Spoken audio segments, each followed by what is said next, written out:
No, I'm saying just like do it, you know. Let me run to this lab real fast. Take a quick break.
This is so cool.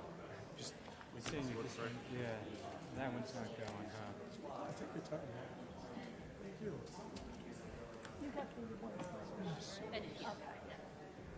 Still 5 minutes. Oh, no, I'm for Dolores. She's still at 5 minutes. There we go. Nice. All right. Thank you. I appreciate it. That's it.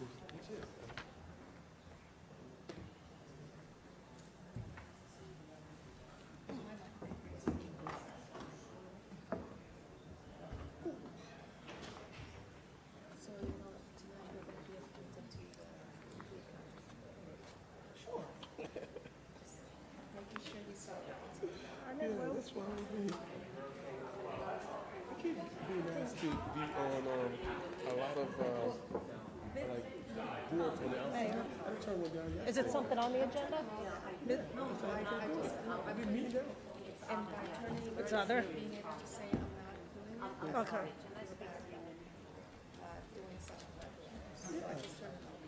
I mean, this comes first, and we have so many varied responsibilities. Yeah.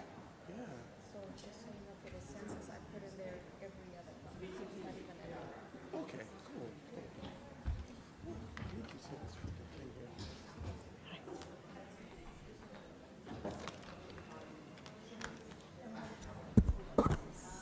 Okay. Yeah, I just have to, I got it, I just have to pull it up, but thank you.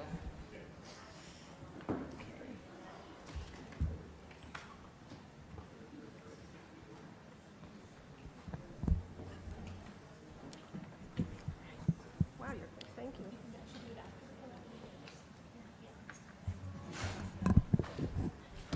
All right, good evening, everybody. I'd like to call this meeting back to order. Welcome to the Princeton Council meeting of October 14th, 2019, and please join me for the Pledge of Allegiance. Pledge allegiance to the flag of the United States of America and to the republic for which it stands, one nation, under God, indivisible, with liberty and justice for all.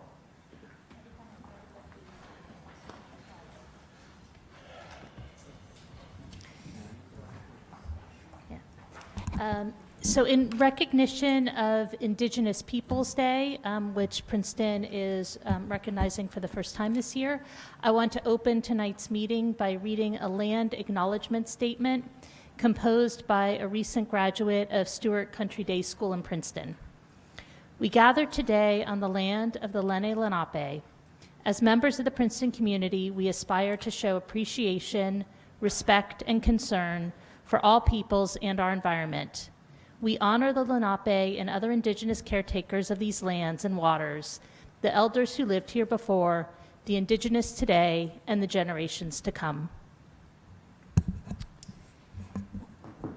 And now I'd like to turn to the approval of our minutes. We have several sets of minutes tonight. Ms. Krummeler? I'll move them in block, approved by people who attended the meetings. Okay, and I think we'll get a second, and then if there's an amendment, we'll do that. So is there a second? Second. So it's been moved by Ms. Krummeler, seconded by Mr. Quinn. And Ms. Niedergang, I wanted to call on you. Thank you. I'd like to clarify a couple of misstatements that I made in the minutes of August 5th. The minutes say that I asked about the effect of removing parking along Terhune with respect to the bike plan, and what I intended to ask about was removing the parking along South Harrison.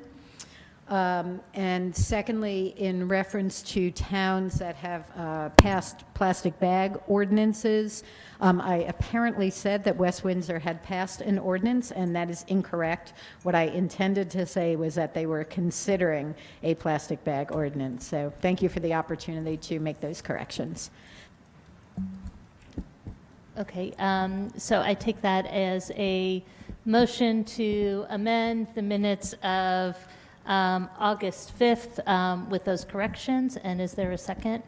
Second. So moved by Ms. Niedergang, seconded seconded by Ms. Kremiller, and all in favor? Aye. Okay, so the minutes are approved, and next we come to announcements, and I'll start on my right with Ms. Niedergang. Any announcements for this evening?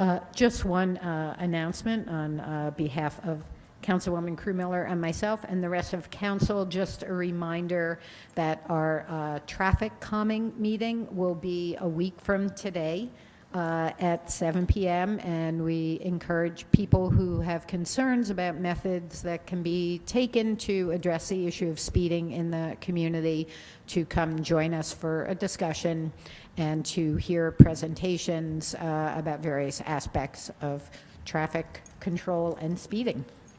Thank you. I just wanted to remind people that a week from Friday night is the Princeton Senior Resource Center's annual fundraiser.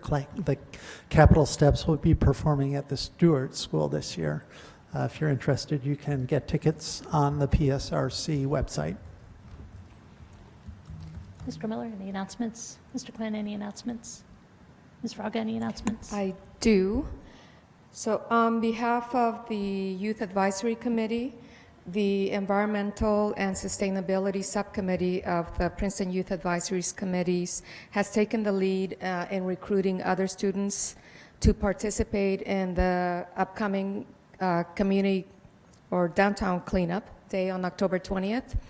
And they actually have coordinated with the school for those sophomores who need to get in their community service hours to be able to get credit if they participate on that day.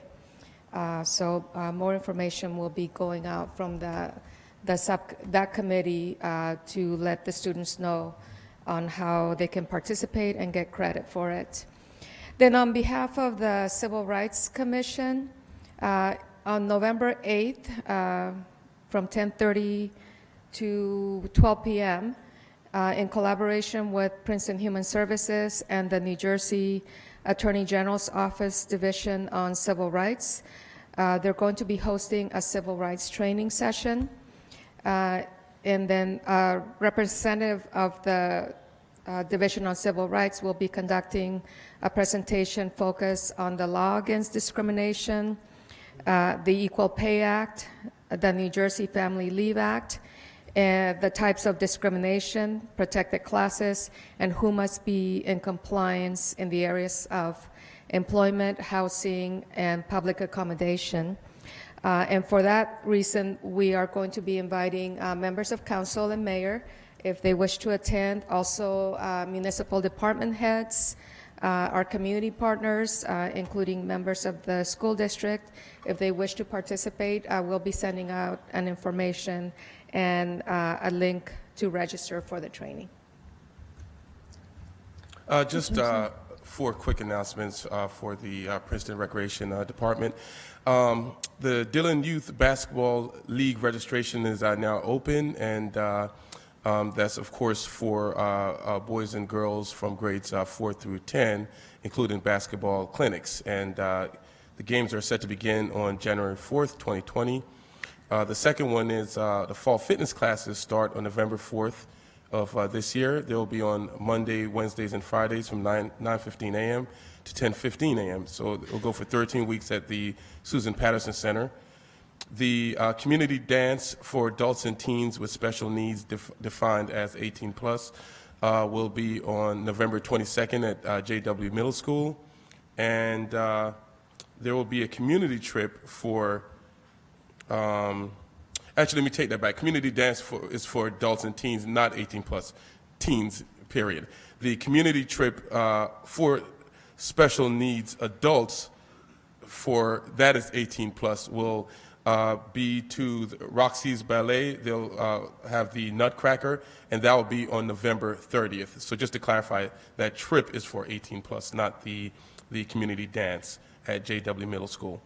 And so the trip to Roxy's Ballet will be on November 30th, featuring the Nutcracker. And you have to register online by October 21st under the section that says Special Needs Activities. Thank you. Great, thank you. Yeah, Ms. Fraga? Sorry, I just realized I forgot a very important announcement, that Wednesday, the 16th, we will, in this room, we're going to be hosting the Permit Parking Task Force is going to be hosting a community meeting, and we encourage residents and also business owners to come to the meeting and provide input, share your, we want to hear from the community about parking needs and also any concerns that you may have related to that. A question for Councilwoman Fraga. Is the survey still available for people to fill out, or? I believe I know we had a deadline for Friday, but I believe we were going to extend it for those who had not participated yet to be able to still go online and fill it out. Yeah, I believe it's still up on the website, and we've actually received quite a few responses. I think it was 150 after the first week of the residential surveys. Businesses, not quite so much, but we're really hoping that they'll participate as well. Thank you.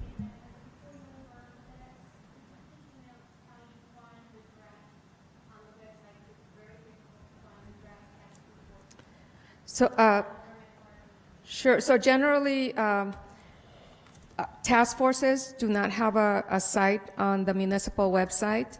So what we did, we found a spot in the parking, I'm trying to think the name. Yeah, so the task forces do, like under initiatives, that's usually where the task force work is. So if you go down on the homepage, there's a section on initiatives, and you'll find like information on the dog park initiative there and also on the parking system. And if you go, all the information is on that one page. So when you open it up, you can go through and you can see all the old reports that were done. All the minutes. Yeah, minutes of the meeting. There's a lot of information. So. And there's also, I think there's the alert, actually, there's a banner across the head. So we'll use it like when there's a big snowstorm. There's like the warning.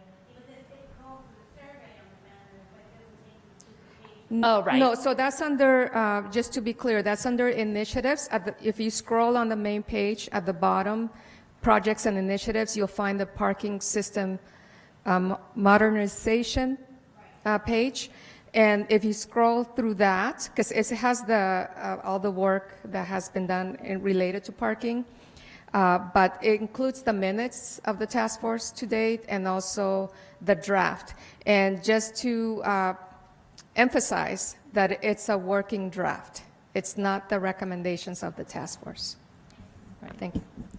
Yeah, the task force has been working hard, and there have been some volunteers on there who've been really going above and beyond.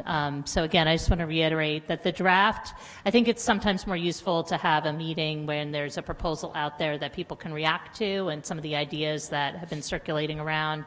But it says draft on every page, so hopefully people will read it with that in mind. Because this is a process, and so we fully intend to go through the full process, and I don't think anybody's made up their mind completely on this yet, and we need to hear from the public to make sure we're making the right decisions for each of the neighborhoods. I just have a couple announcements. First is I'm going to be holding Meet the Mayor open office hours on October 25th, and I'll be joined by Jeff Grosser, health officer and assistant administrator, and should I make the announcement about your award? Our award. Yeah, so there's a contest every year that Rutgers University does for public information, and Princeton won Best Print Media for the Municipal Public Information Contest, and largely due to some of the work that Jeff has been doing with communicating with a newsletter. So I want to thank you for the work. Congratulations. Are there any staff announcements? No? Okay. Oh, yeah, perfect. Yeah, so I see Kate Warren here, and want to thank Kate for being part of the effort for the community cleanup this coming Sunday, and for beating the drum on the need to do something with the kiosks downtown. So sometime this week, we're going to be receiving the material for the new panels to be put on the kiosk. And depending on when they come, Public Works is going to be installing those in pieces as they come in. So we're hoping to have them up either sometime towards the end of this week or next week. But they are going to tear down the current flyers. Correct. So if anybody put up a precious flyer that they don't, that they care about, they should go get it. Thank you. All right. So we'll move on to our presentation for this evening, and I'd like to invite up Heidi Fichtenbaum. Oh, no, did I just skip over? No, that's right. Yeah, Heidi Fichtenbaum. Where is Heidi? There you are. Hi, Heidi. Member of the Princeton Environmental Commission, and also Kate Warren, who's the chair of our Affordable Housing Board, to talk about net zero housing and research they've done and why this is an important development for Princeton.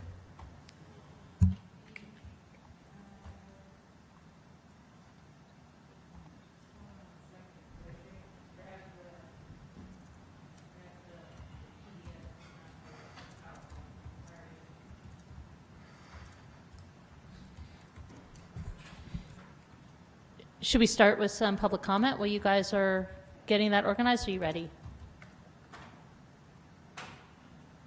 You could have public comment on items not on the agenda. Should we do, I just don't know like how. I don't want us to be distracted.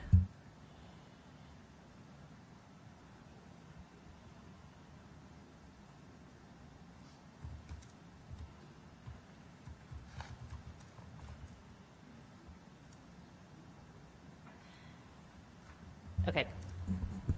Why don't we start with public comment for items that are not already on the agenda? We'll start with the sign-up sheet, and then we'll open it up to anybody else who'd like to speak. So we'll start with Galina.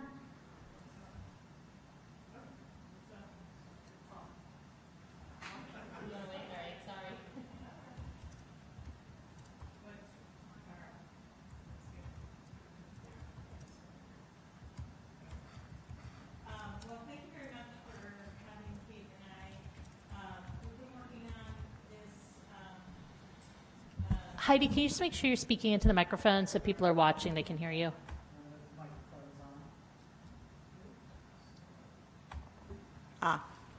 Okay. So thanks very much for having Kate and I here. We've been working on this for about 10 months now, doing research on sustainable, affordable housing. And it sort of started with looking at affordable housing specifically because we knew that Princeton would be needing to build some more affordable housing soon. And at the same time, Princeton passed a CAP, the Climate Action Plan, and it seemed like this was sort of the confluence of those two things, and that's what brought us to to focus on this topic. That said, after thinking about this and working on it for all these months, what we really realized is that this isn't just about affordable housing, it's actually about all housing. And furthermore, it's actually about all building. And that's why the tagline, "Build it like the future depends on it." With that, I'll just get started. So I'm going to start with the lessons learned. The lessons learned are that buildings in Princeton should be net zero or net zero ready. That passive house is an approach that is a fundamental tool for getting to net zero.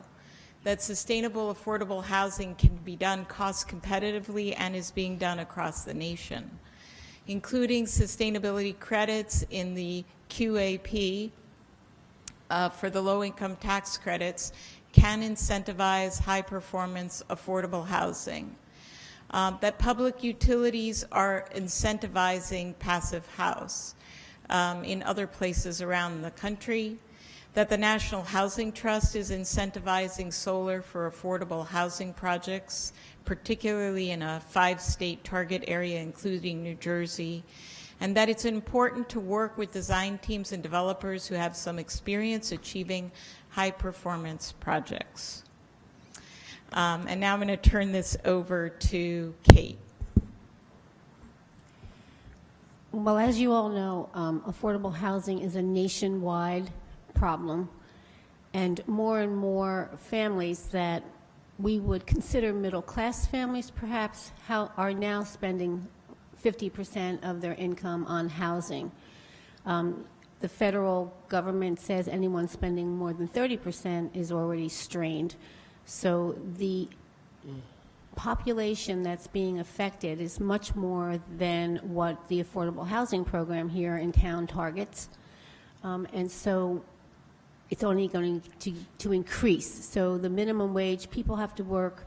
If you look on the thing on the board there, you'll see that in Princeton, for instance, for a one-bedroom apartment, you need to make $45 an hour to afford to live in Princeton, and that's a one-bedroom.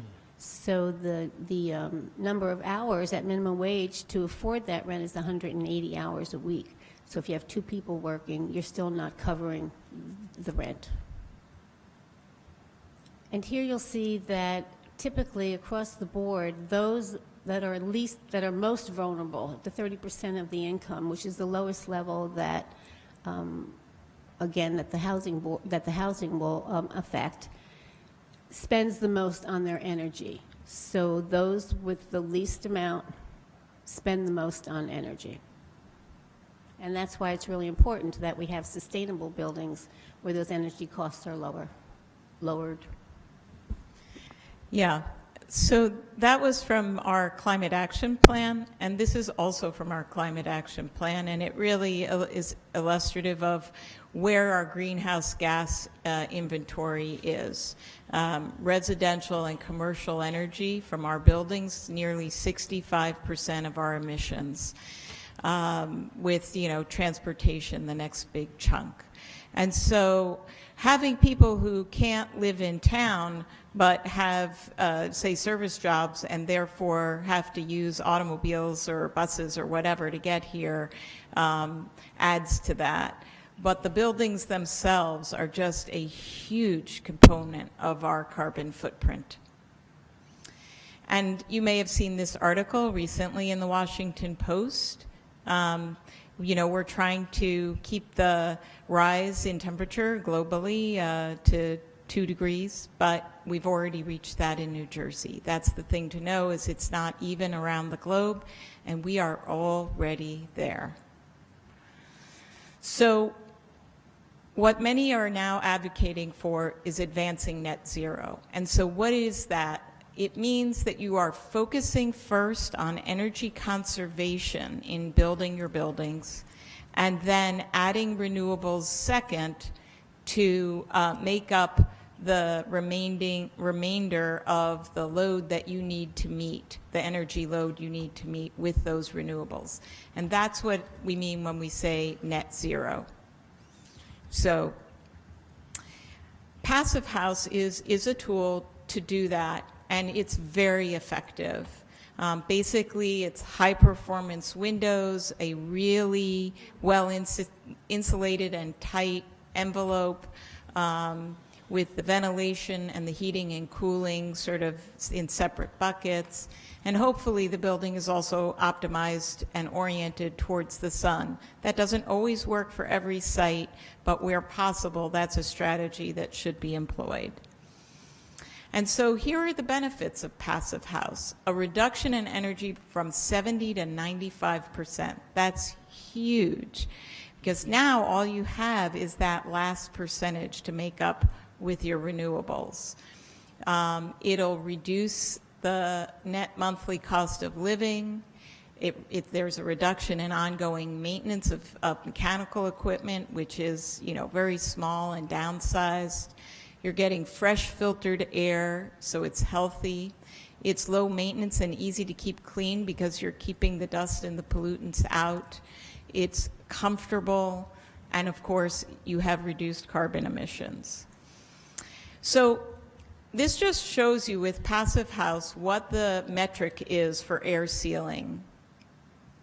It's 0.6 air changes per hour at 50 Pascal, which is a pressure rating. And what happens when you do that is that your system size for your photovoltaics is much smaller. That's the top line in the chart. And you can also see that it has an impact on the cost of that system. And furthermore, it has an impact on the actual real estate or square footage that you need for your solar panels. And there are other tools out there for sure, but this tool is really pays attention not only to insulation but to air sealing. And so the trade-off in the reduction of what is needed to get to net zero is really important to understand. We took a trip and visited a couple of places, and we saw some projects and talked to some folks in Pennsylvania who've been working on this for about 3 years or so. They introduced Passive House to their qualified allocation plan. That's what QAP stands for, and that's a sort of a point system that you follow in order to compete for the low-income tax credits. In year one, 85 projects applied for those low-income tax credits. 32 applied as Passive House projects. 8 Passive House projects were awarded funding. 32 non-Passive House projects.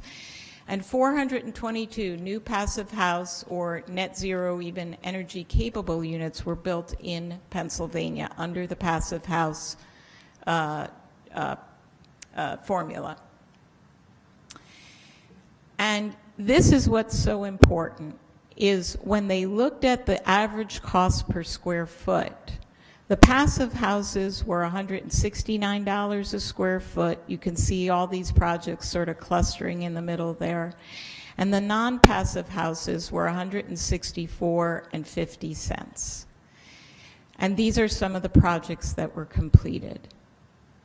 The second year, 94 projects applied, 27 as Passive House projects, 10 Passive House projects were awarded 33 non-Passive House projects.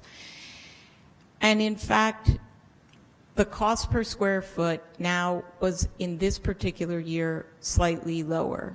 But in either case, there was only about a 2 or a 2.5% difference. And so what this is starting to tell us is that actually you can build these things cost effectively. You can build them for the same amount of money that you're building other projects, non-Passive House projects. And that's really important. And these are some of the projects that were under construction in that second year. And these Passive Houses are being built all across the nation, okay?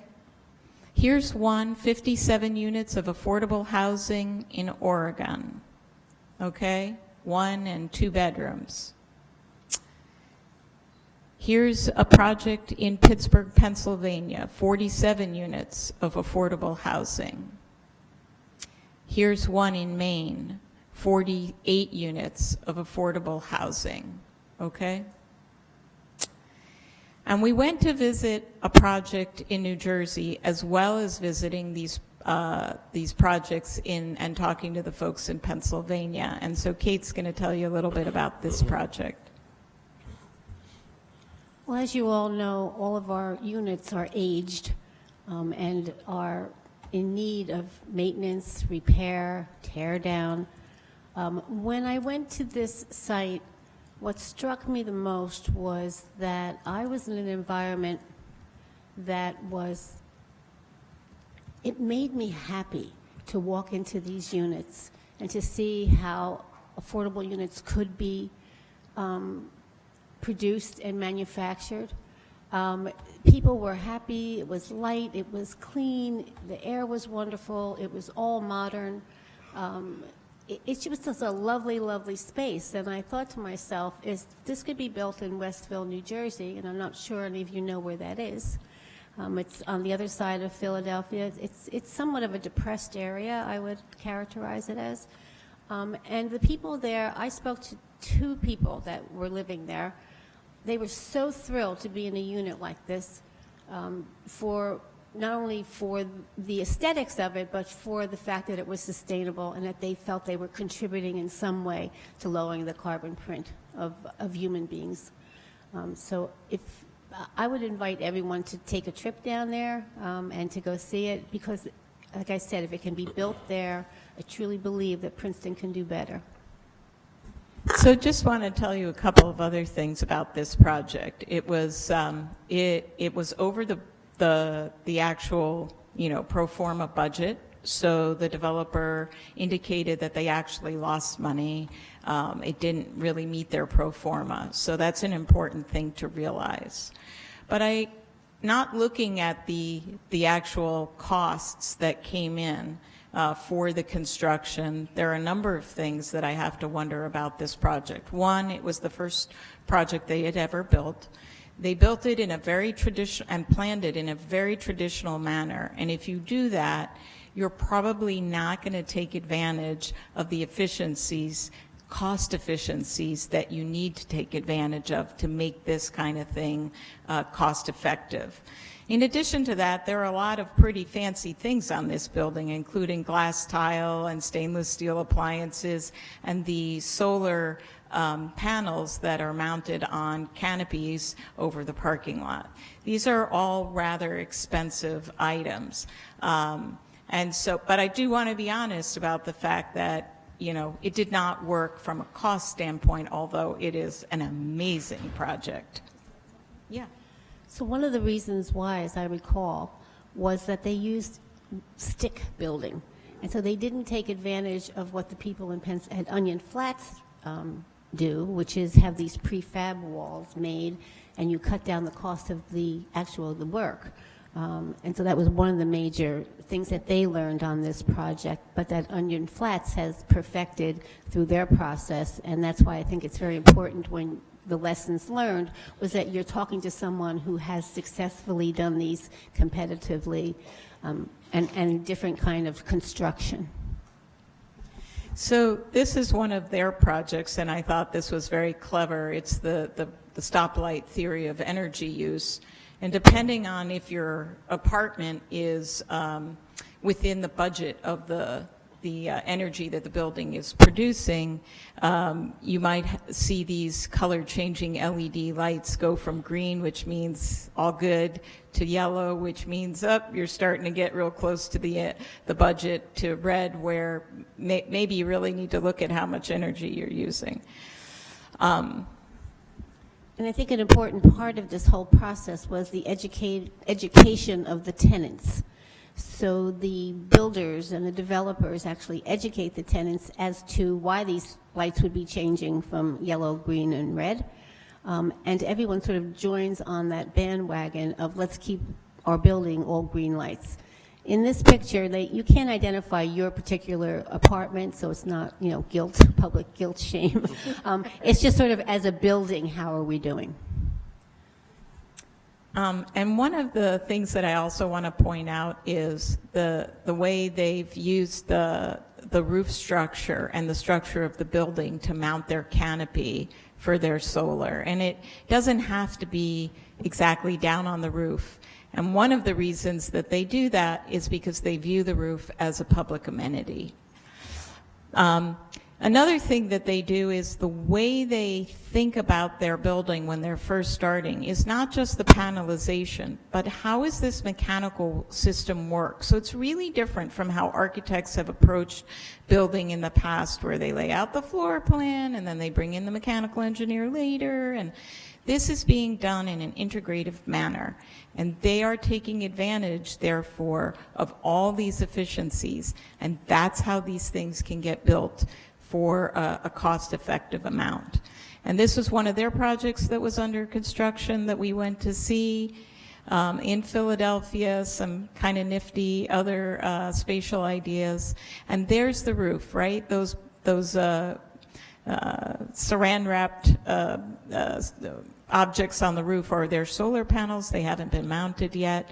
But they're using the structure of the building to be able to create this canopy, and then that roof will be a green roof where people can go up there and spend time in this beautiful garden space, maybe even grow herbs up there, and get a view of the skyline of the city. So pretty fantastic. And then in meeting Tim McDonald from Onion Flats, he let us know about a housing conference on sustainable affordable housing that was happening in Philadelphia, which I attended. And that gave me the opportunity to learn about the National Housing Trust, who's developing portfolio scale solar that produces significant amounts of revenue streams for affordable housing owners. And in fact, when we presented recently at ANJAC, at their Congress, Lauren Zulu was there from Jonathan Rose, a developer who works in a lot of affordable housing and in that sustainable affordable housing space. And they are one of the developers who is working with the National Housing Trust, getting renewable energy on affordable housing projects. And you can see they've already impacted 3,200 low-income families and reduced CO2 emissions by 300,000 metric tons. The Massachusetts, this was another thing I learned about at the conference or at this in Philadelphia.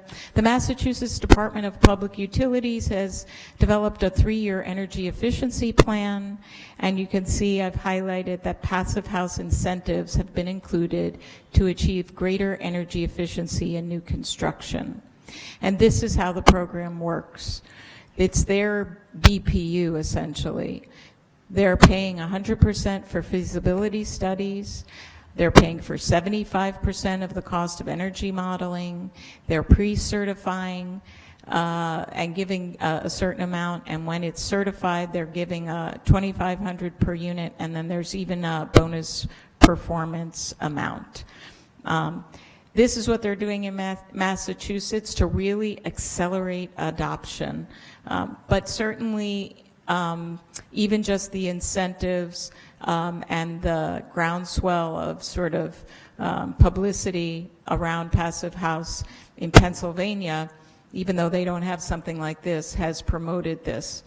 Clearly, the more points available to do these sustainable measures in buildings that are in the QAP, the more of an incentive there is. In New Jersey, there's only 3 or 4. Another person on that panel was from HMFA, and they had proposed actually including 10 points in the QAP for passive house, but that didn't make it through.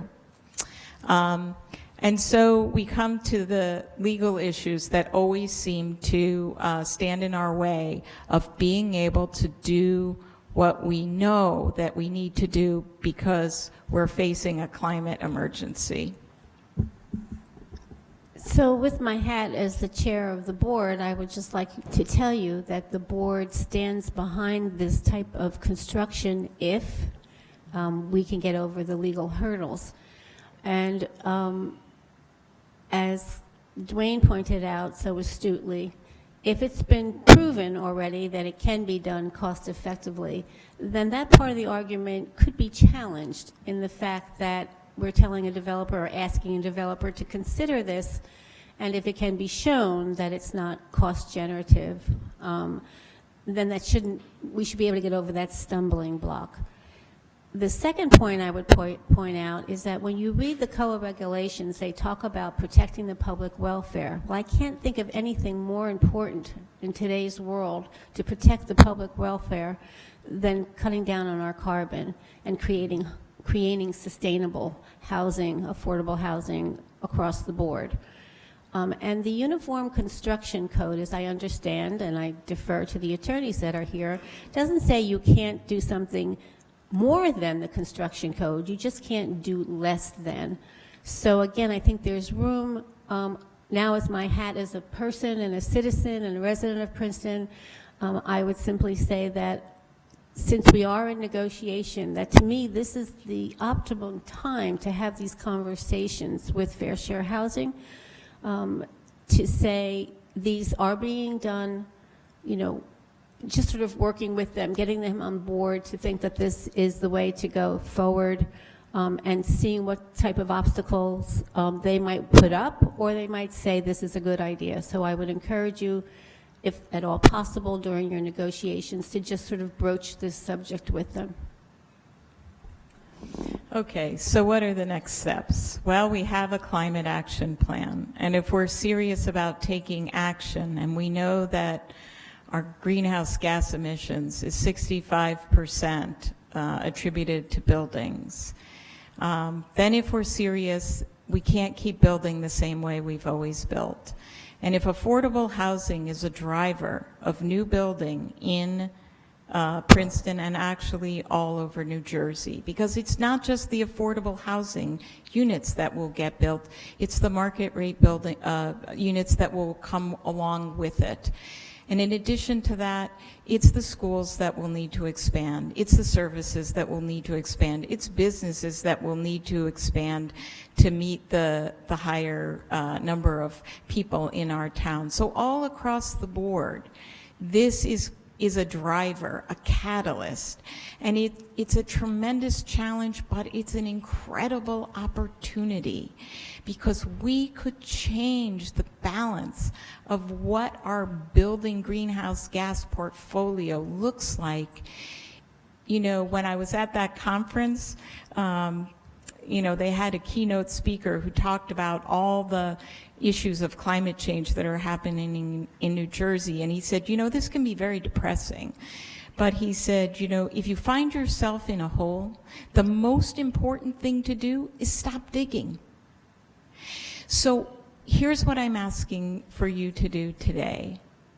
Commit to advancing net zero buildings in Princeton. Not just the affordable housing, but the market rate housing. Not just housing, but commercial buildings. Include net zero and sustainability goals in all projects that include public funding through the RFP process. You know, Lauren Zullo said, if it's in the RFP, all the developers know they better come to the table with an idea about that. Include net zero goals in the master plan, right? We have a green building and sustainability element that we're hoping to incorporate in our master plan, and we're hoping to incorporate a lot of issues of sustainability in our master plan. Consider establishing a revolving green fund to incentivize net zero in Princeton, right? That's where you're basically loaning out money, and then there's a payback for that money. You know, that's the way power purchase agreements basically are done, right? Let's develop our own. Let's think about how we could do that so we could actually incentivize it even with a small amount of cash. And when those renewable energy systems go in, then let's get a payback on our investment. And when that payback comes back into the green fund, let's use it again. Let's build relationships with design teams and developers committed to helping Princeton meet our sustainability goals, to meet our cap. And let's research and apply for all available funding sources to advance meeting Princeton's cap. Let's share learning and continue to lead statewide. Let's make sure that anybody who wants to participate, whether they've got a ton of experience or not, if they've got the interest and the motivation, that we can give them the tools to compete in this new sort of era of building. And finally, I don't have it up here, but I was thinking about the fact that there's a task force to look at parking and street permitting, and let's form a task force. Let's figure out how we're going to get this done. Because if we just let this slide by us at this very critical juncture, we will once have again passed the buck to the future generation. Thank you.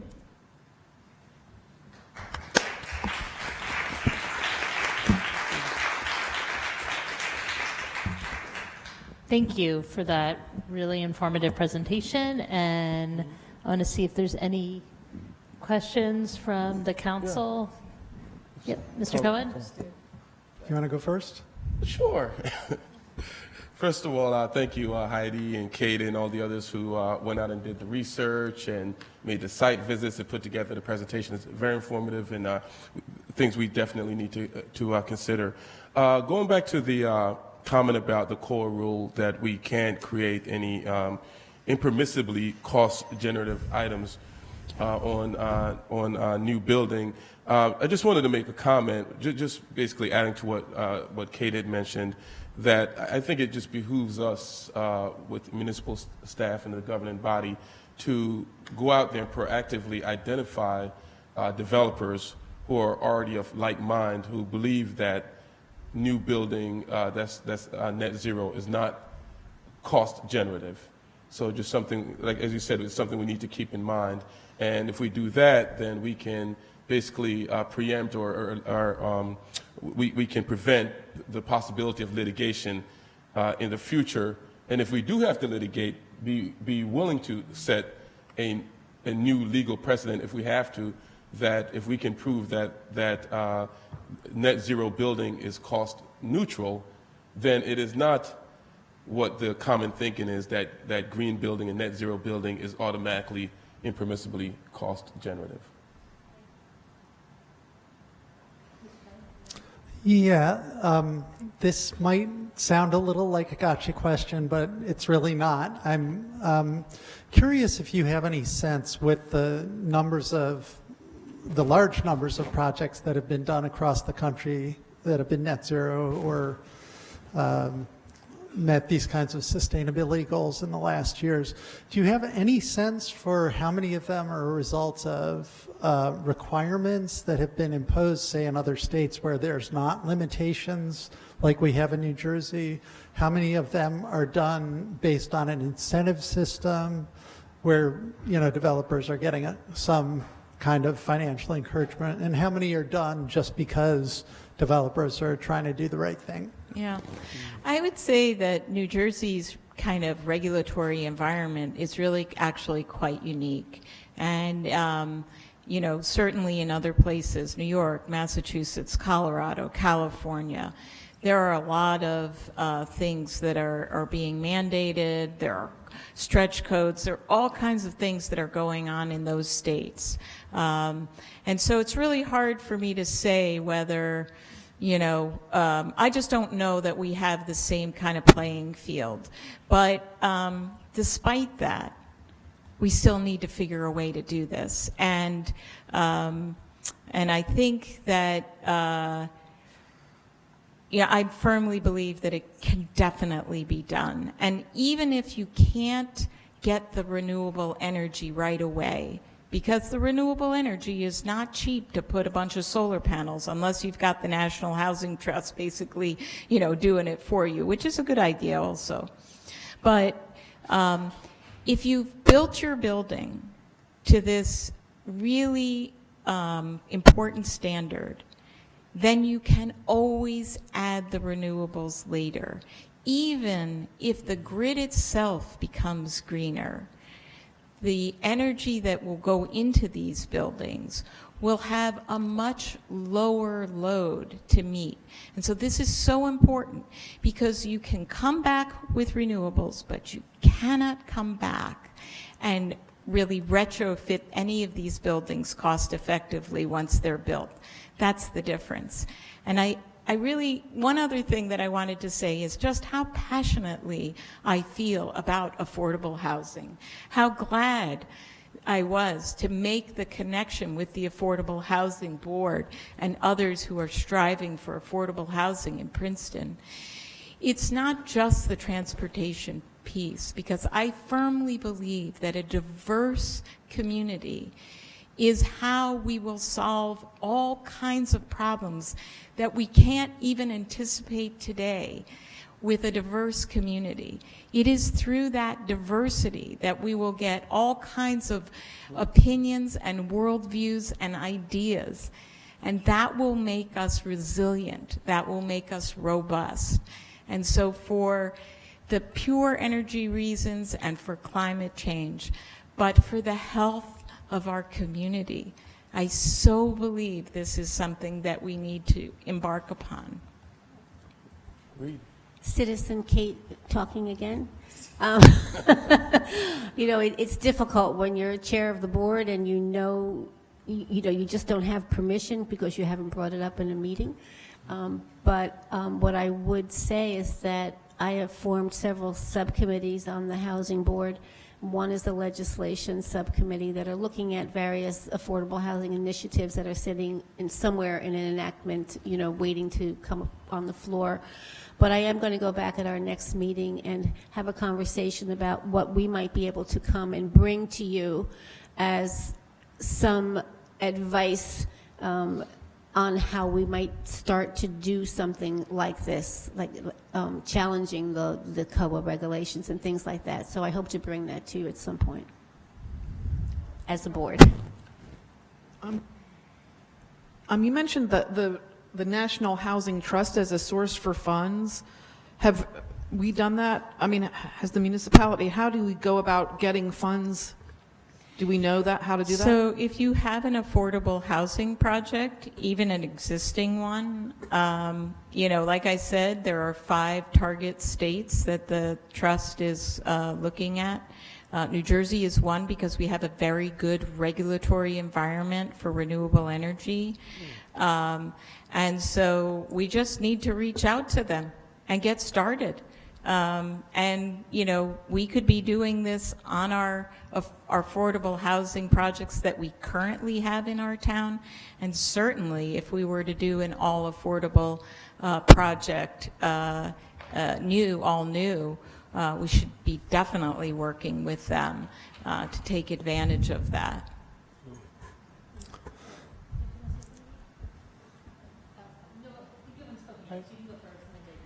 I don't have much to add except our thanks, my thanks for the work you've done on this and for the vision you've brought both to the Environmental Commission and here, and just to say that, again, while affordable housing is certainly a really important target for this, that we need to be doing this in all of our housing moving forward, and I hope it's something that we'll start really looking at maybe as among our goals for next year, to start seeing where we need to start changing ordinances and regulations as allowed by the state to move this forward. Because, to, for example, say to somebody to orient your house so it can accept solar in the future, if at all possible, seems like, maybe we can't get everything, but we can start moving towards some of these goals. So thank you again.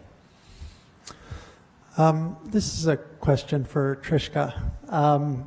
In terms of funding streams for incentivizing doing the right thing in terms of, with sustainable construction, one of the thoughts that I've been tossing around since I was running for council is the idea of tax credits for local property taxes. I know that there's a program in New Jersey called Climate Choice Homes where you can actually get a significant rebate. Actually, it's not a tax credit, but it's actually a check you receive in the mail for achieving really high performing design on a home. And it seems like, I'm curious whether there's anything that would prevent us, if we got a consensus on council, from, say, offering some kind of a one-year property tax moratorium for a project that achieved a high level of performance like this. So I'm going to give you an answer that you're going to love. Because we're in New Jersey, the answer is yes. There are probably things that would prevent us from doing that.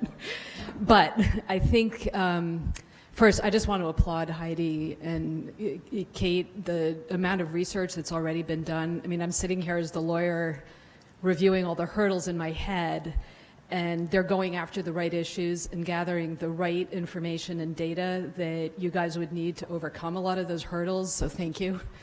And the other thing I just want to say, I mean, to your question, I don't have an exact answer sitting here. I think it would be difficult. I don't know if it would be impossible or not. I think it's certainly something that is very much worth exploring, and I already know a couple of things I'd want to look up to give you an accurate answer. But, you know, what's being presented is, even from a legal perspective, really exciting and interesting, and I think it would be a good challenge to figure out a way to make this happen.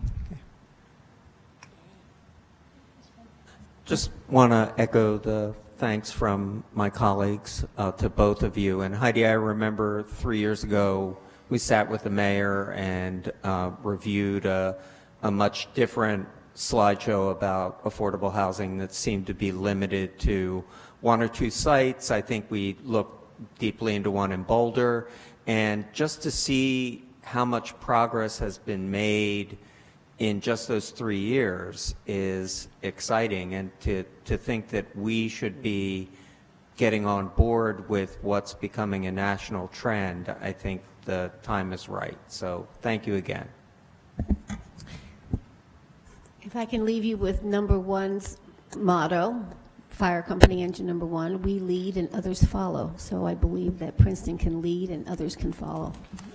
Great. Hashtag Princeton leads. So I think it'd be helpful to have some concrete next steps. I think your presentation was great. So I think one is just following up with the National Housing Trust and just finding out what their, I guess, grant schedule is or whatever it is. So if you can send the links to us and we'll sort of figure out who should get that to follow up on, that would be terrific. If the Affordable Housing Board wants to delve into this a bit more, and it might be something where maybe there's a joint effort. I mean, you guys have already started it between affordable housing and PEC.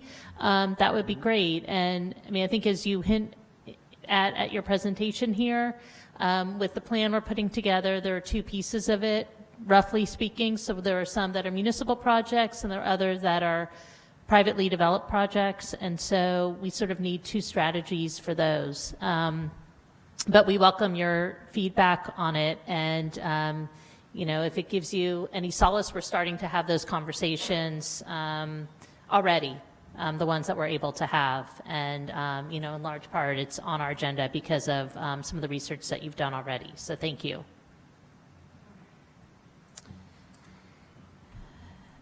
Okay.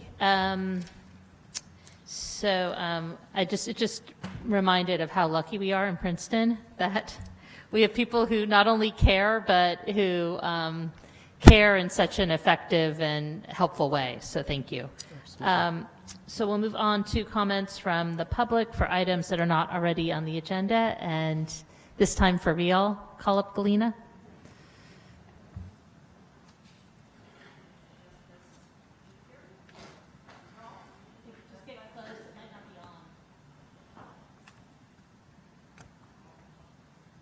Better? Okay.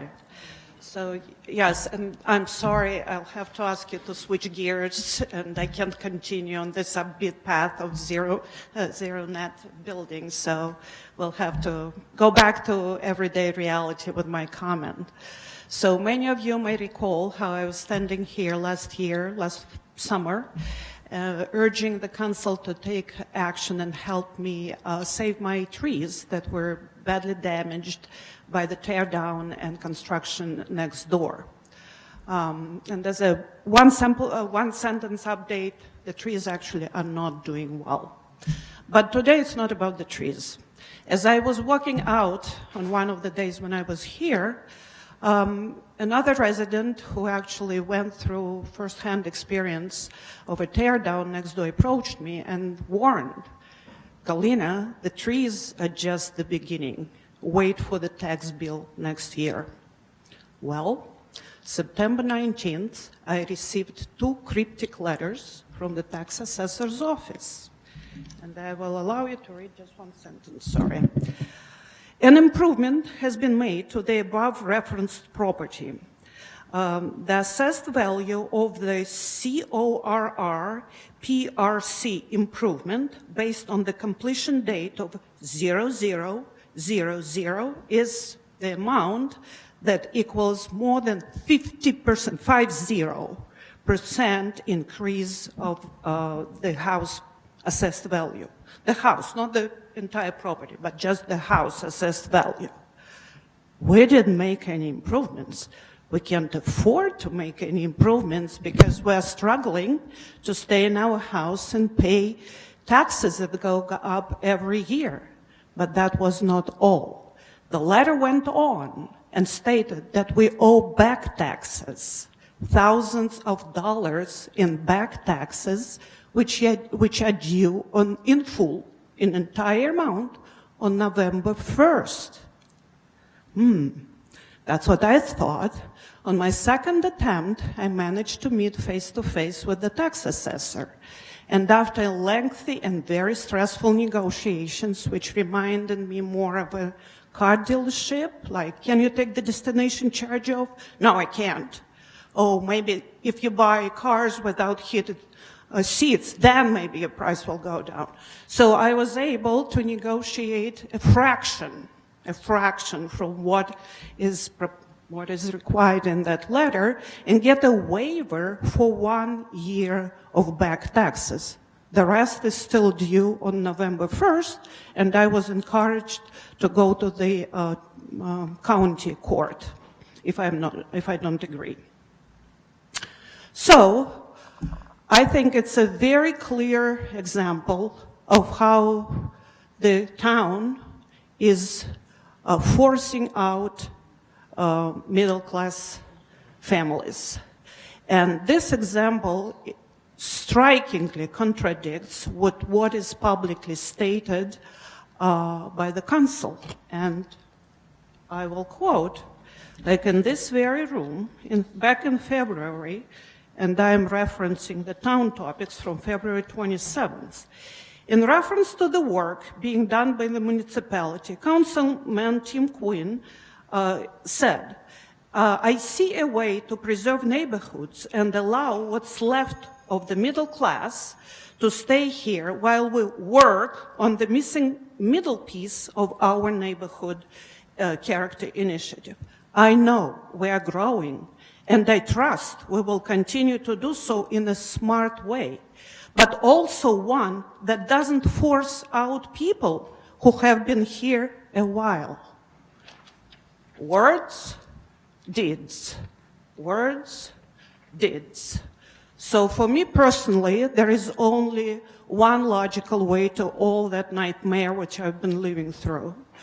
To put my house on the market, or better off, to sell it to RB Homes or another developer and move out. So that's where I stand today. And as I was actually driving here, I noticed a for sale sign just went up on the property that is neighboring RB Homes on another side. And I'm just wondering, why? Thank you. Thank you. I'm not sure I followed the whole story with the tax assessor, but basically there's like a firewall between us and the tax assessor, so he reports to the county. It's the way the system is set up. So, you know, I can refer to Mr. DeShield. I mean, we want to make sure that you're understanding what the mail is that you're getting and that your conversation with him is something where that there's an explanation for why there's the change in your bill. But the information he gave you in terms of like where to go to appeal it, it is to the county. And the reason why they do that is that you don't want your tax assessment in any way to be something that's controlled by the governing body. There's a real firewall there, so there's no political influence on it at all. So even though he's a paid municipal employee, he doesn't report to us in the same way that all the other staff do. So if you really want to challenge it or change it, you really have to go to the county, because we just don't have any influence over it at all. There's a state law that needs to be followed, But his boss is actually the county tax assessor's office. So, that, you know, I also am sorry for the trials and tribulations you've had to go through. But we're just not able to help in the same way we would be if it were with some other department. So I apologize for that.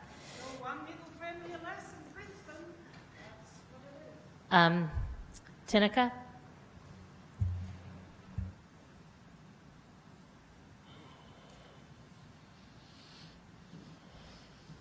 Thank you. My name is Tina Castillo. I live on 79 Dempsey Avenue. Can you make Hi. sure you're right in the mic? Oh, yeah, there you go. Yeah, sorry. Hi. A few weeks ago, I stood here and gave remarks about how I see you not hearing parts of your constituents. And I can tell, even then, that didn't sit well with you. So today I'm here with a sequel. First, let me tell you that I see you. You are good people, honorable people. You love this town, and you work incredibly hard to make it a better place. It is probably a thankless task, but I, and I hope my neighbors also, see what you do. I'm proud to live in a sanctuary town. This town has a climate action plan. We had a pride parade, and we even have the dinky back. And you made that and many other good things, some of which I don't even know about, happen, and I thank you. When I talked about how you don't hear some of us in your decision making, I did not mean to suggest that you personally are at fault. You may have heard my words as an accusation directed at you, and I'm sorry. But in fact, what I see is that you have inherited a system that is far from ideal. For instance, your meetings consistently occur at a time when some of us simply can't show up. That has been a tradition here, and that you joined when you got elected, and it is not of your making. Further, you have inherited a system where someone who likes to speak, like me, has 3 minutes to say their say, and then they have to wait until the next council meeting. So, I'm sorry if my words make you walk around with hurt feelings for 3 weeks. I only thought it was 2 weeks. I didn't know that it was going to be a 3-week hiatus. But I am speaking inside the same system. And so here I am taking my 3 minutes today, because I've also been told that I should not send emails to all of you for the interest of the public record, and I understand that. And finally, you have inherited this room where you are up there, and as a resident, I have to gather enough courage to stand here while you're all staring at me, and I have this microphone in my face, and my voice sounds funny, and I really need to go to the bathroom. In short, it's terrifying to be here. I'm not a good talker anyway, and I can tell you, I feel that the process of getting up the courage to open my mouth here makes me sound aggressive and angrier than I feel. This room, set up as it is as a courtroom, invites a spirit of debate rather than discussion. And because we are all directing the debate to you, you are at the focal point of that combative energy. And I think that is the last place where you should be. The Dutch call a focal point een brandpunt, meaning a burn point.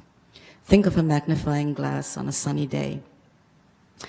I respectfully suggest that you find a way of removing yourself from that burn point. It is natural that you are at all focal points, but let it not be a burn point. As decision makers, you need to be cool, calm, and collected. And you will hear us better if you are not in a place where you are needing to protect yourself from the combativeness that this room invites. And we are headed for more combative times.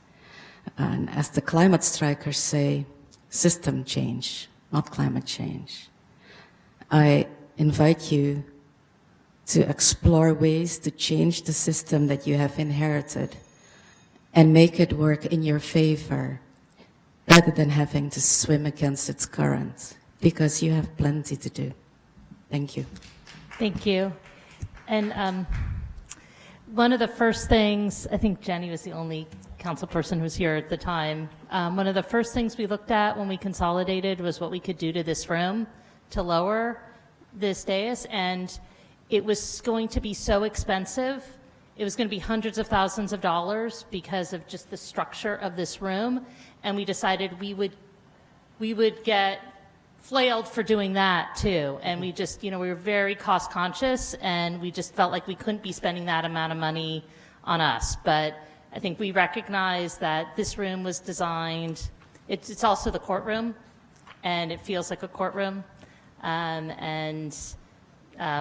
Yes, but I will say personally, I have no idea what you said that was supposed to be insulting to us. So I personally what did she say last time? I don't even remember that was insulting. So it's like, it's all part of good discourse, and I don't think that you need to apologize for anything that you said or for any way you came off. So thank you for your comments, and we try to smile, so we're, it's a small community. We all know each other, and the way this room was built is not really to any of our liking in terms of the image we want to project. But it's expensive to change it now, and that's a community conversation about whether we want to spend money on that or on other priorities that we have. So, right. Patricia? Hi, everyone. Hi. I just wanted to, first of all, thank you for opening the meeting tonight. It was beautiful. And I'm here representing Daniel, who is not well. And we both just want to thank you very, very much for making today Indigenous Peoples Day, especially Letitia, working on it. It's been amazing. And we hope that for next year, now that we've got this going, we can actually design some community projects around it. I don't know what umbrella that goes under, but it would be really awesome to really get it well known. So that's all I have to say. Thank you so much. Thank you, and the thank you goes right back to you and to Daniel and to the CRC. So thank you for giving us the idea and helping us to designate the day. I wanted to echo those, because a lot of work went into it. It was very deliberate wording that went into the resolution. So thank you, Patricia, and to Daniel for working with the committee on drafting the resolution. And as far as the next step, that would be the Civil Rights Commission that is going to work on programming for next year. If I may add something there, the lack of me or maybe my colleagues standing up and giving a standing ovation when you made that opening, I thought there was like a part 2 coming. So I think we missed like that little window of applause. But if it were ever done again, or when it's done again next year, I'll be sure to stand up and give it a standing ovation, because it was deserving of it. And can I add that actually members of the Youth Advisory Committee actually read the land acknowledgement over the PA system at the school. Awesome. And I heard also from some students that our resolution was actually shared in the history class. So it's a very proud moment. So can I give a belated standing ovation? Thank you.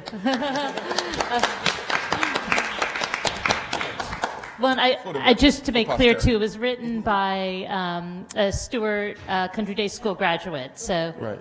a group of students, right? So, right, yes, yeah, no, and it's a community celebration, a community remembrance. So we thank everybody for participating. Mrs. Wu, you're next. Good evening, Mayor and Council members. I was here not long ago, a month ago, but something happened, and I'm extreme outrageous because the limitation in senior center, so the program has been turned the senior away many times since the last time I spoke.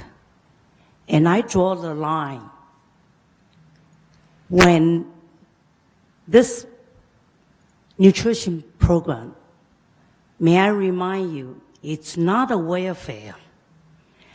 This designed for everybody which is 60 and older. This is not entitlement.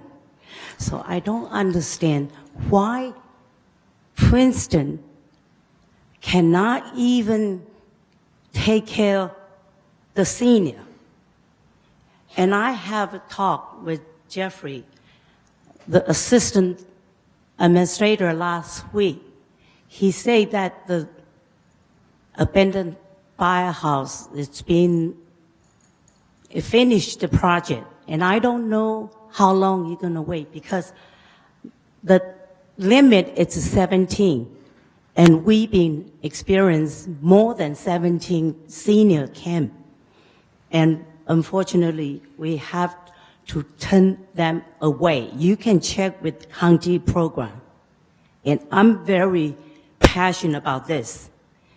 And I want to criticize. I do want to criticize because I got hold of the annual budget, the Princeton, and also Lawrenceville for 7 years, from 2011 to 2017. They have more people living in Lawrenceville than Princeton, but their budget is 1/3 less than us. This year we have 64 million as a budget. They only have 40 plus million. And they have more people than us. And they have a nutrition program every single day. And I don't understand. Since 2 years ago, I've been fighting, and I'm trying to get this program, get on board. Last year, they started with the cold sandwich. And finally, 2 months ago, they have a hot meal. But the thing is, it's 17, that's it. That's how the senior center, that room 3, can take it. But we have more than people come in. So could you do something fast?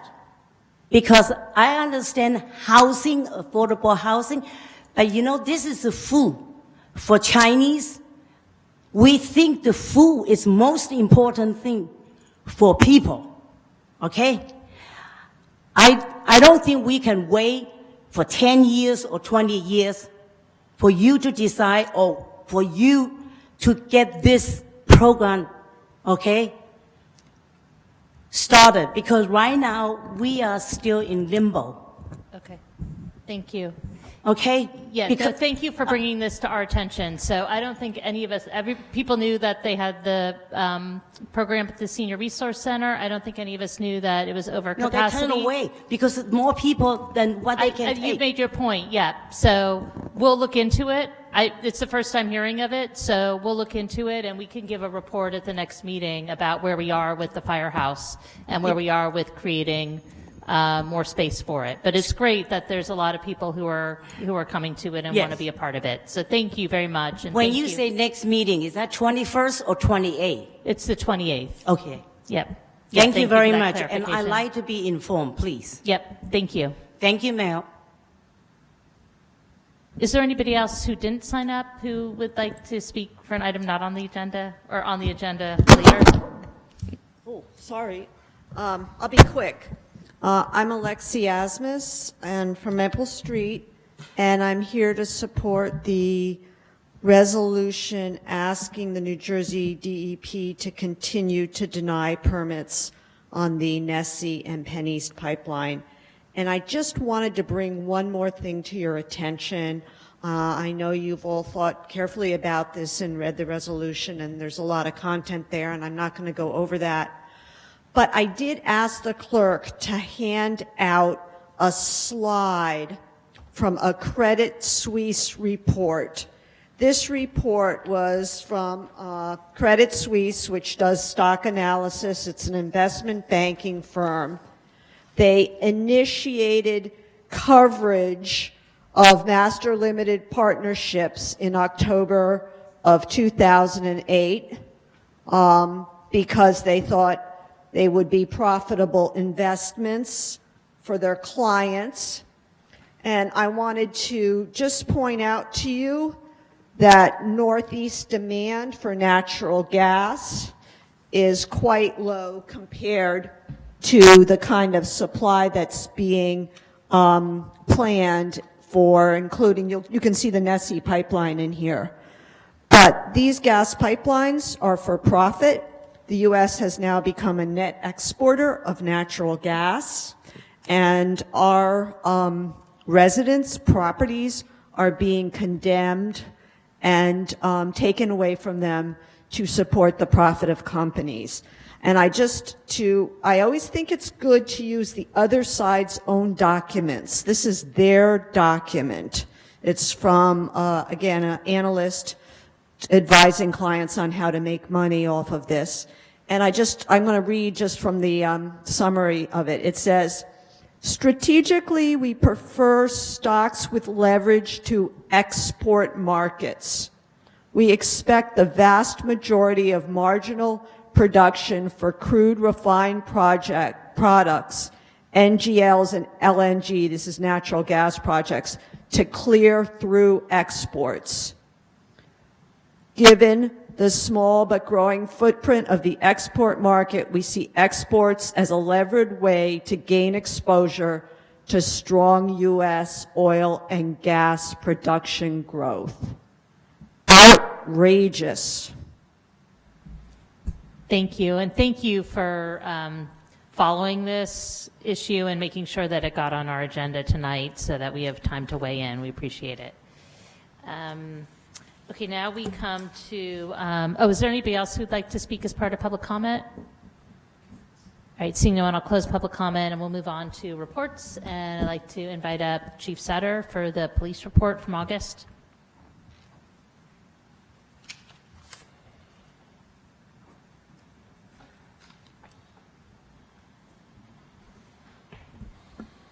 Thanks, Mayor.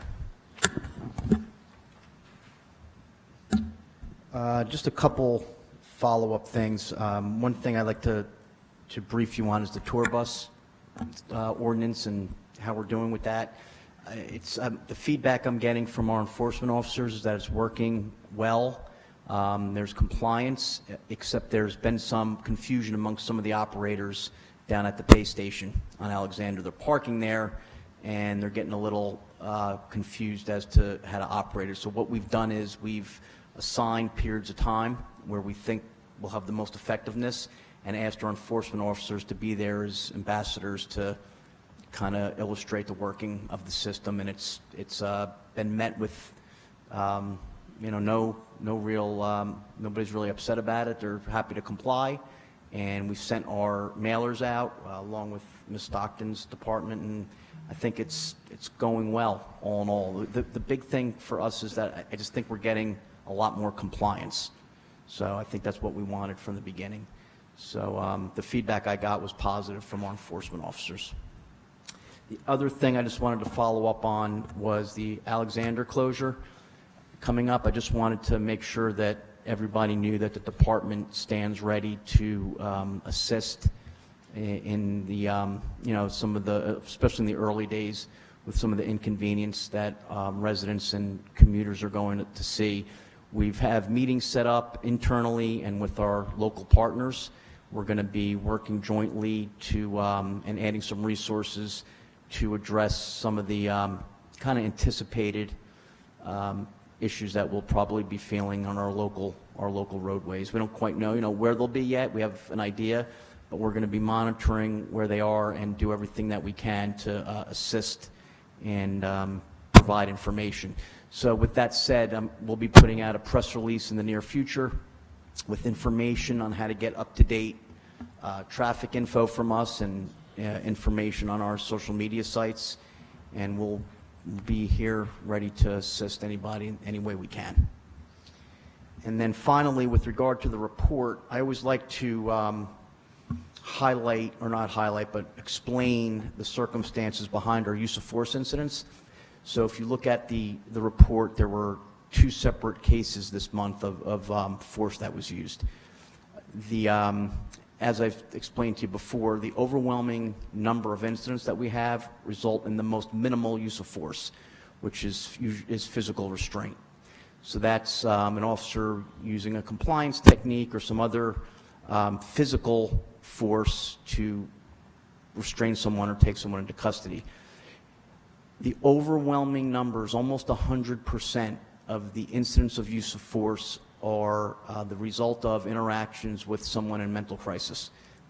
I want to say it's 100%. It's right in that area, and these 2 are the same.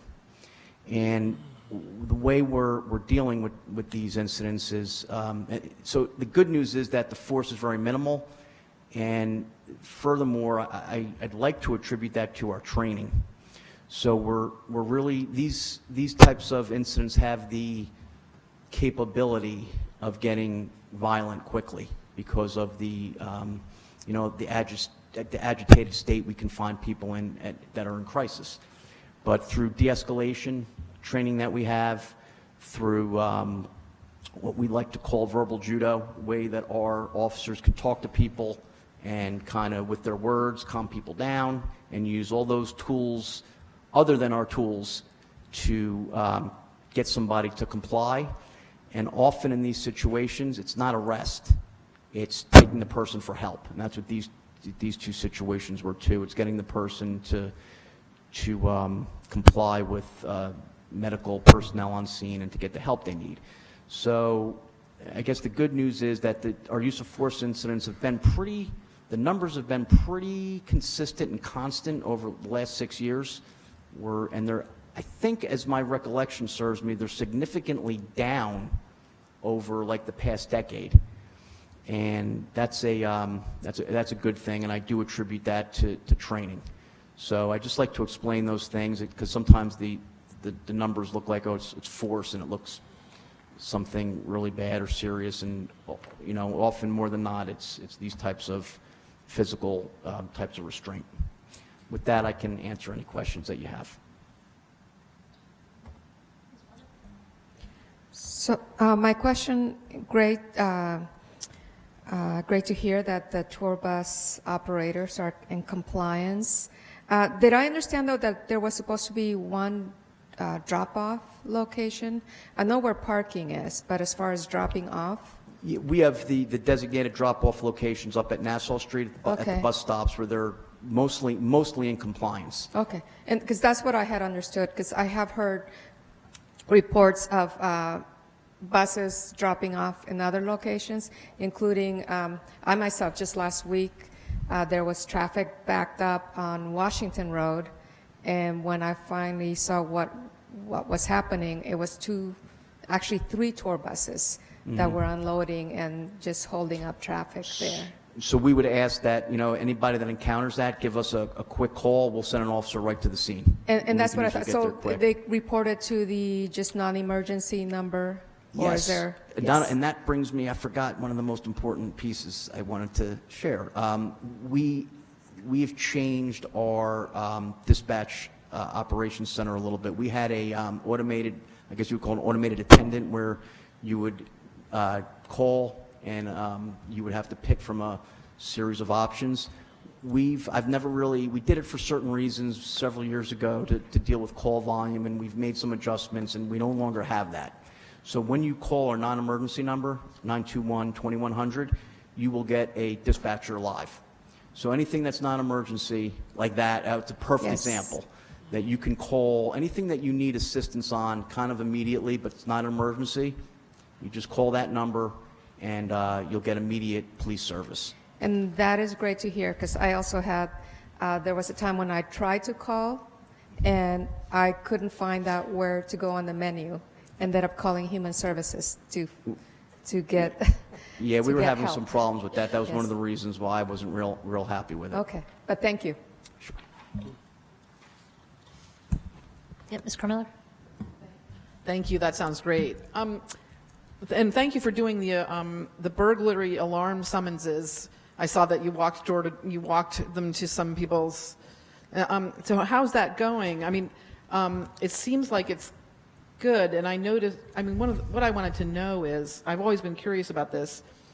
In your report, it says 429 burglar alarms to date, and then it says 39 burglaries. And I was just wondering, like, how many burglaries are prevented by burglary alarms?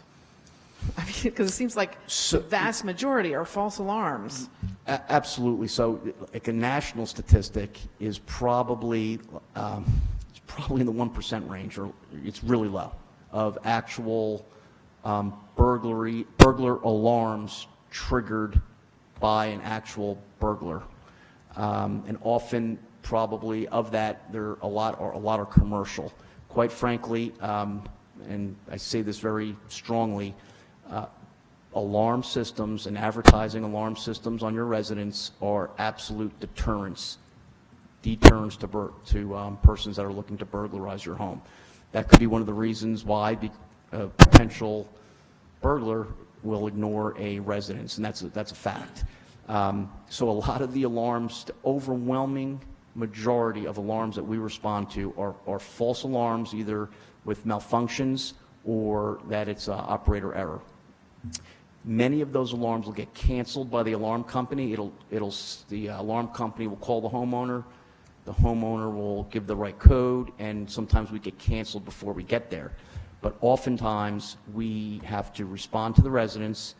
We have to, usually with 2 officers per our protocol, and we have to check the entire residence, which we do, secure the residence if it's not secured, and then leave notification for the home. So it's quite a drain on resources.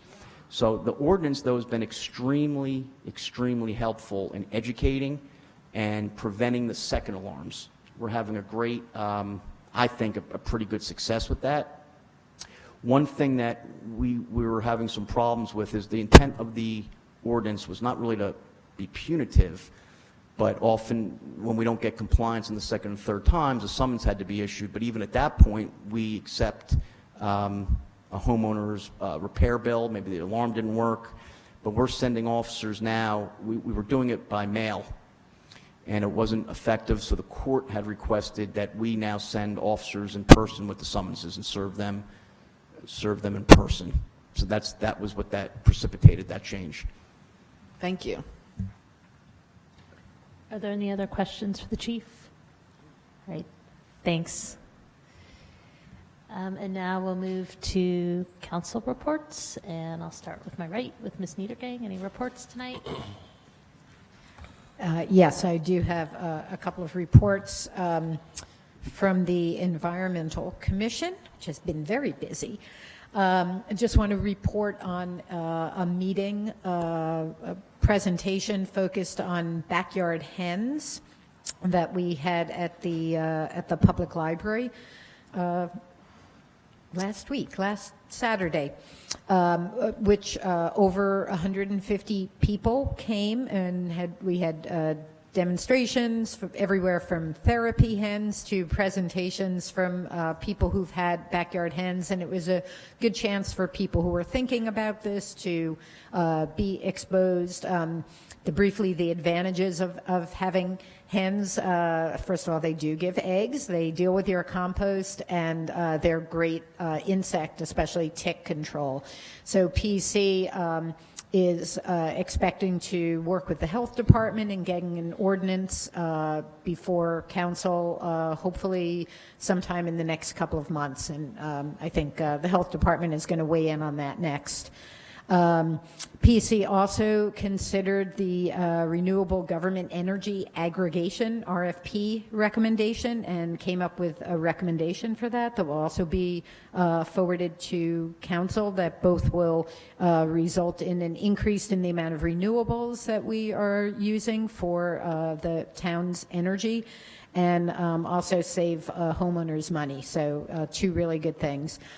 And PC also passed a Gateway to Princeton wetlands preservation resolution, referring to two sites with important environmental and archaeological value up on the ridge, and that will also be eventually coming to council. From public transit is continuing to work on issues relating to the Alexander Street closing. There'll be a resolution, an ordinance coming up a little bit later, changing parking at the Dinky station, and we'll be working on clarifying the signage there, as well as promoting public transit options for people to take advantage of during the closing.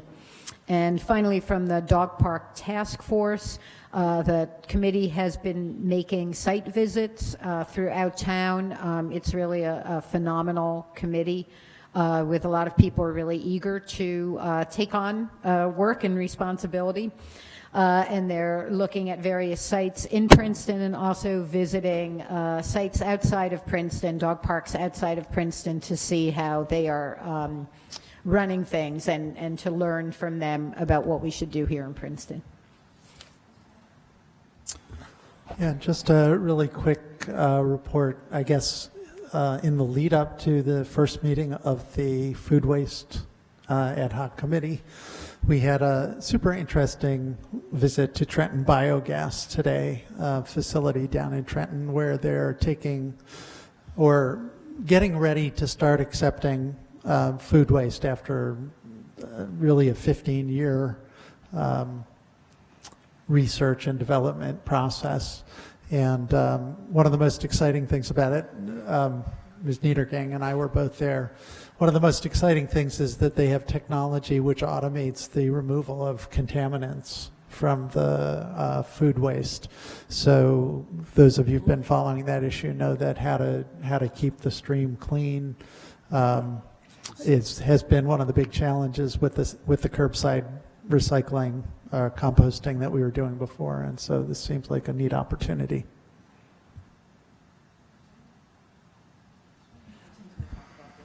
I have one report. Thank you, Mayor. The Public Works Committee met today and discussed the latest information available on the municipal fueling station. We reviewed the updated matrix, the October 3rd matrix developed by the subcommittee of the Site Plan Review Advisory Board, with pros and cons of the current site and 3 alternative sites that include the parking lot by the police department, Valley Road School, and the parking lot of the municipal vehicle repair facility on North Harrison Street. We viewed the cameras that are broadcasting photos of both the sites, of the site, the current site and the site on North Harrison. The committee determined that it will need to spend more time at due diligence before presenting facts to council for a decision. We did recommend that the camera at the North Harrison Street site be moved to get a better understanding of traffic queuing and bike and pedestrian uses on North Harrison near the municipal repair facility.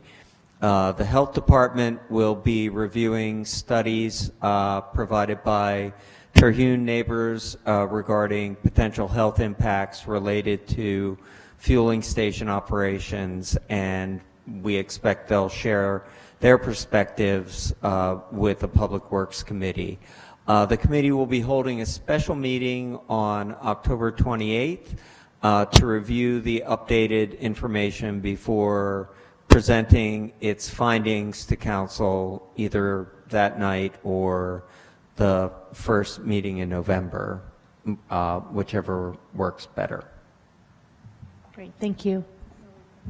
Okay, any reports, Mr. Valenzuela? Yeah, just quickly, for the Recreation Department and Recreation Board, just want to give some quick stats on, I'm not going to go over all of them for the sake of time, but regarding the community park pool, we had over 100,000 pool visits for the 8th consecutive summer. Over 5,321 lunches were provided to summer campers. Over 300 families were assisted with scholarships by PRD and our community partners. And the second thing I wanted to mention is in regards to Maggie's Playground. I know many of the community were looking forward to the playground reopening by the end of this year. On October 3rd, a couple weeks ago, we had the community come in and look at what the proposed changes were to the playground. We listened to some community input, and it was decided, even though many in attendance, I would argue, probably didn't have children of playground age, but we're glad for their input also. But after listening to the community, we decided that we needed to review the number of options, or play options that will be available. The concept is, there are so many play options, but with the changes, the number of options were reduced. So right now, the Recreation Department is looking at increasing those options in whatever we put into the playground. So at this point, we're looking at a possible opening of spring of 2020, but we hope that it will be well worth the wait. Thank you. Great, thank you. I was going to give a bit of an extensive report on just where we are with the Alexander closure and preparing for that. Last week, there was a delegation that went up to Newark to meet with the Executive Director of New Jersey Transit, Kevin Corbett, and Eve, Councilwoman Niedergang was part of that delegation. Assemblyman Benson came too, and we actually have a huge debt of gratitude for Dan Benson for his help on this. He also chairs the Assembly Transportation Committee, so both DOT and New Jersey Transit are very attentive when he comes to the meetings. University participated. Representatives from Assemblyman Zwicker and Fryman's office were there also. And we had a whole long list of requests for New Jersey Transit. I would say the best news we got from them is that they are going to change the way they deal with the spare cars. And a lot of the closures of the Dinky that have been happening in the past have been from mechanical issues. And we impressed upon them that they can't have the Dinky not run during this closure because so many people are going to be dependent on it, and the bus is going to be caught in the traffic, especially at rush hour.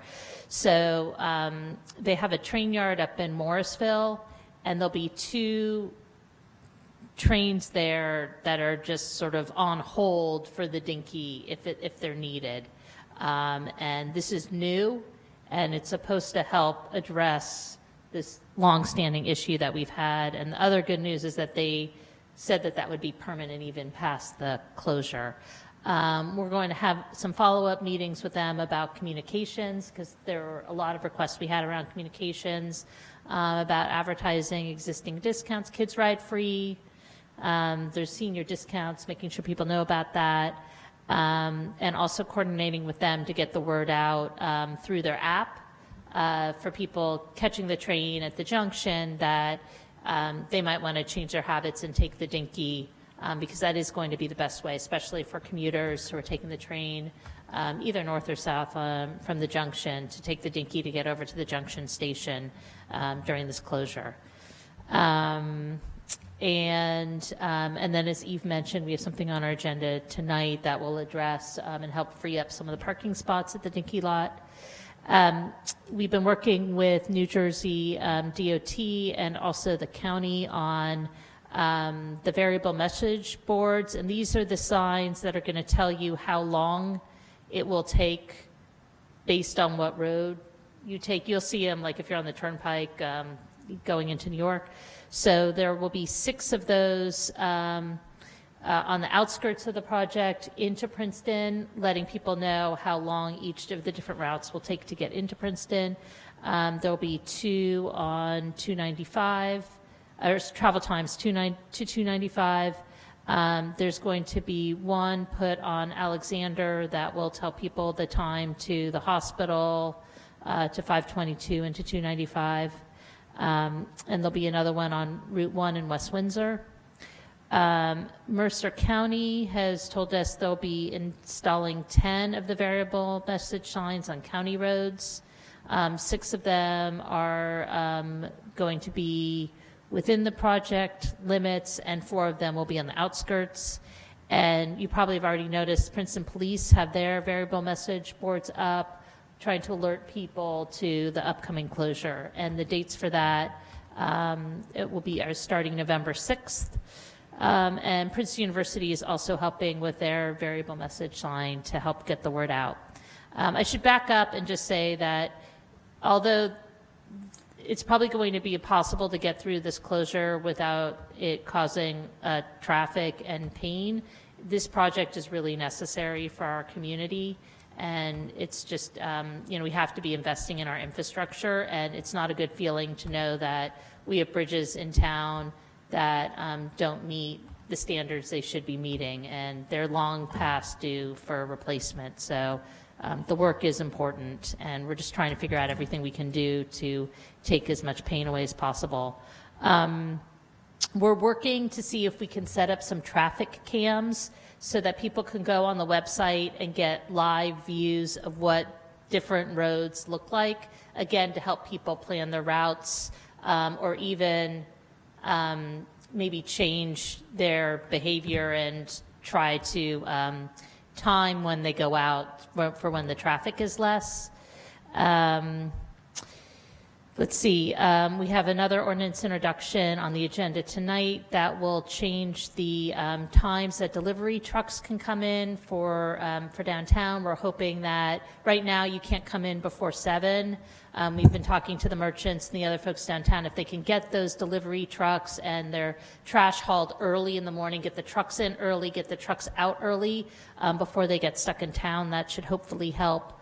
We also have a resolution on here for a parking relief in the evenings, Monday through Friday, and the idea would be free parking after 6 p.m. so that hopefully we can have some tie-ins with merchants to encourage all the people who work in town to stay in town and maybe have a bite to eat and do some shopping and wait out the worst of the afternoon rush hour crush and then leave. Let's see, I'm probably forgetting some things here. There's DOT is putting adaptive technology signal down at Route 1 and Washington to help with the traffic flow there. And we've talked to the county about, for when it snows, to make sure they prioritize those county roads that are major arteries and are going to be especially important during the closure. Finally, I want to thank the DPW tree crew and Taylor, the arborist, for really being proactive about going around and taking down dead or dying trees on some of these major roads. So they were 3 days on Quaker, 3 days on Mercer. They've been working with PSE&G to remove a grove of dead ash trees on Mercer. There's some other declining ash trees on Mercer that our crews will be taking out. And there's also some dead and declining trees on Rosedale. And the university is also going to be removing dead trees on Washington. So a lot of you'll probably be seeing a lot of tree work in the coming weeks, again, to try to get ahead of what's coming. And I know when it gets to staff reports, I think Mark will report on what the town is doing just internally with our staff with flex time. Also, just a couple other unrelated reports. There was a zero waste conference at NJIT several weeks ago that had people from New York and New Jersey, and I was part of a panel there. And people are really interested. I know, like, we feel like we can't really get it right here, and we've been trying, but we are still a leader in this field, and everybody is really struggling. So sometimes you go to those conferences, and it's just gratifying to be able to talk to other people who are having the same challenges. And finally, there's a subcommittee with staff and members of the EDC to work on the payment in lieu of parking program. And this was something on our priority list for this year. And the idea is, instead of having to come to the zoning board for a variance, that if you had some fraction of parking you needed to provide, that you could pay your way out of that. So this subcommittee is figuring out what the cost per space would be, and the money would go into a dedicated fund, and so specifying exactly what those funds could be used for. The good news is that we would not be the first on this. There's several other communities in New Jersey. They call it a PIP, Parking Improvement Program, and that's where a lot of the money goes. And we're looking to see, I think we're waiting to hear back from legal, whether we could also get some language in there so we could use it potentially for the freebie or other transit-related improvements. Mayor, if I may, regarding the Alexander Road closure, I just wanted to mention the Princeton Merchants Association put out a really nice piece called Alexander Road Closure Toolkit. Right. And in the beginning, I just thought it would be just Yeah. an awesome thing to mention. Definitely, and that's especially for businesses. It's a toolkit for businesses to both work internally with their own employees, and then some help with messaging to the broader community. And there was a really great meeting actually at the PMA. Deanna and I attended, and Eva's there too. You know, as we talk about the closure, I think just in working in partnership with our merchants, we want to be careful that it's not all doom and gloom, that they're working really hard around, especially around the holiday season, to give people reasons to come into town. And one of the silver linings of this whole lead up to the closure is that it's really tightened a lot of our relationships, both between the municipality and the merchant community and the university and our legislative representatives. I think everybody realizes how important this is, that we're proactive, and merchants have been doing a really great job in trying to think creatively about how they can take this situation and create community and support around it. So yeah, thank you for bringing that up. You're welcome. Anybody else? All right, are there any staff reports? Thank you, Mayor. Even though it is October, construction is still very active right now on our roadways. Thank you again for holding the special meeting to approve the contract for the Alexander and Mount Lucas Road improvements. We did have our pre-construction meeting with the contractor. He's given us a tentative schedule. It looks like he'll be starting work on Alexander next week.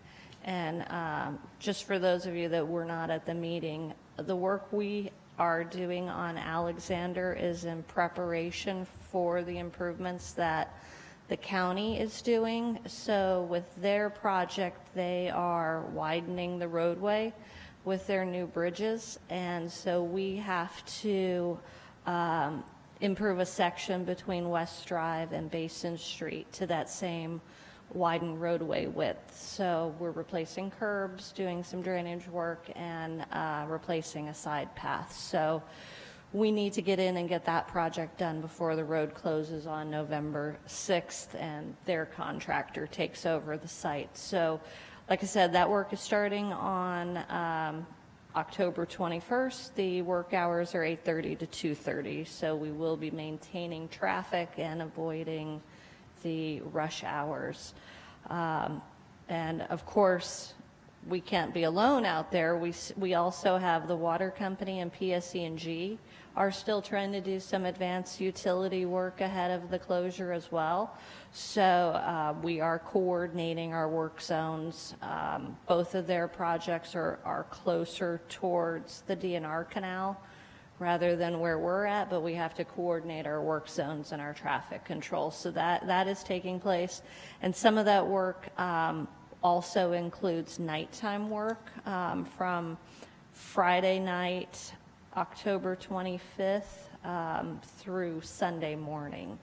So we are also working with our contractor to see if there's any extra work he can do within that time period when the road is fully closed to try to get ahead of his schedule. And then the other part of that project that was awarded is work on Mount Lucas Road outside here at Cherry Hill and Valley. And the contractor's actually bringing in additional crews to start work over there around October 25th.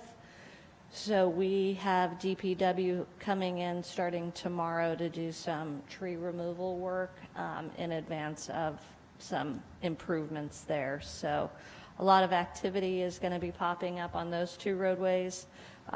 Then we also have our contractor on Linden and Spruce is now starting up work. We've been coordinating doing additional sewer lateral inspections, but pretty soon the digging will start out there.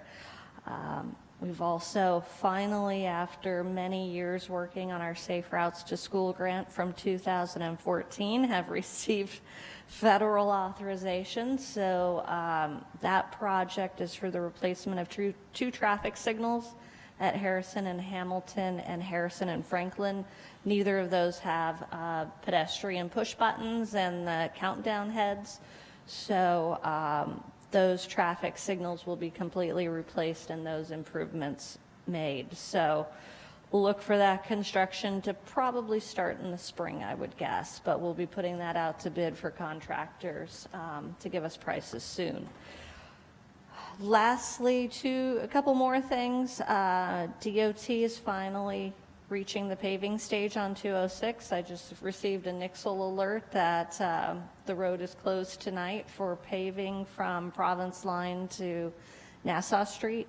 So we're finally coming to the end of that night work, which is nice to see. PSE&G is continuing their night work out on Princeton-Kingston Road. Additionally, next week they're going to start doing some resurfacing of roads where they had replaced their gas main, and that work is really focused to the west of Harrison Street. To the east of Harrison Street in that neighborhood. So it would be all kind of centralized around Harrison and Nassau intersection.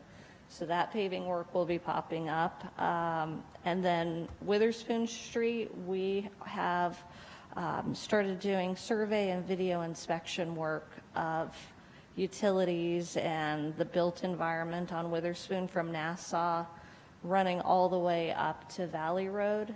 And that work started today, and it will go through the first week of November. So there will be intermittent parking that is not available while some of that work is taking place, but we're working to do it as quickly as possible and return those parking spaces.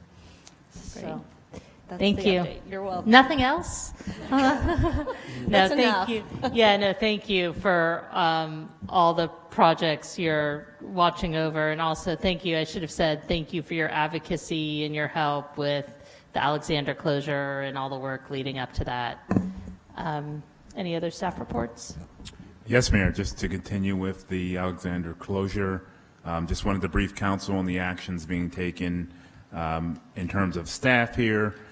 We've been working with Greater Mercer TMA and their rideshare program. They will be coordinating a specific page that will help coordinate rideshare for our employees. So we're putting that in place. That will be placed on the internal intranet for our employees and for them to access that. In addition to that, we've had a condensed work week program where we actually have redesigned that program to work for a four-day work week. that will bring some of our employees off the roads, particularly on those heavy days, Monday through Wednesday. That is in place. We actually have 9 departments working through that program and about 24 members participating. In addition to that, we've been working with Mercer TMA to provide some frequently asked questions concerning the closure, to try to get information out to our staff in terms of the closure. And what we'll be doing after the first couple of days of the closure, we'll do another evaluation and see if there's other measures that we need to take to assist with the closure. Thanks. Okay, so we'll move on now to our work session for this evening, which is the transfer of the old PFARS property.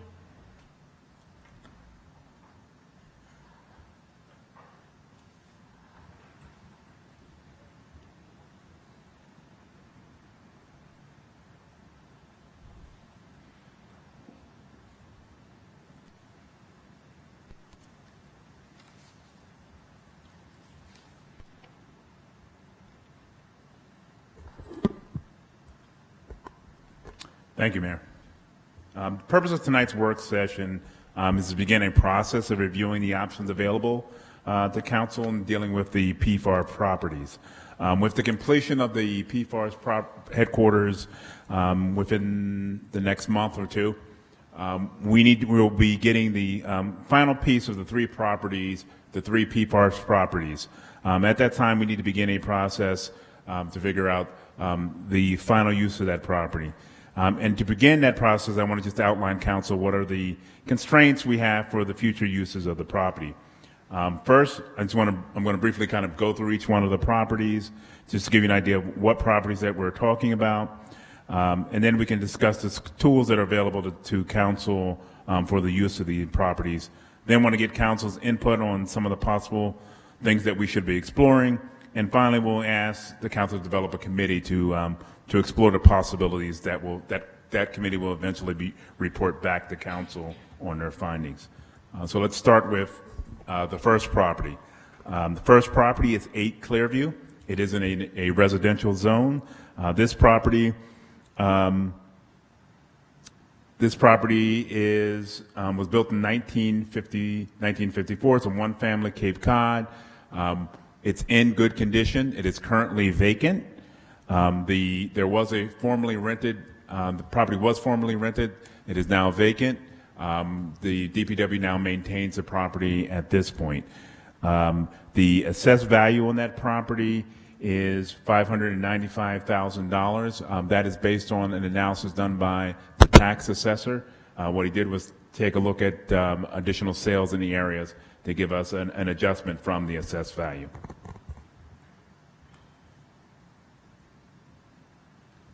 The next property is 14 Clearview. Again, this is in a residential zone. This property was built in 1955, and again, it's a single-family Cape Cod, good condition. We again had the tax assessor take a look at the market value there, $610,000 based on the analysis he did of comparable sales.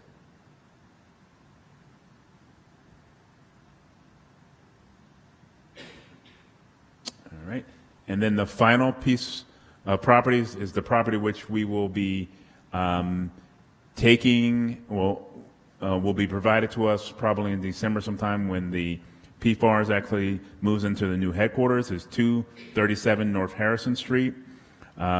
This is a building or structure is about 3,500 square feet. It's about 55 years old. It is currently used as a first aid facilities with bays, a training room, etc. The estimated value on this property is $605,000. This is based on an appraisal that was done in October of 2018. That value was based on, this is in a residential zone, and it was based on the highest and best use, which would be residential development.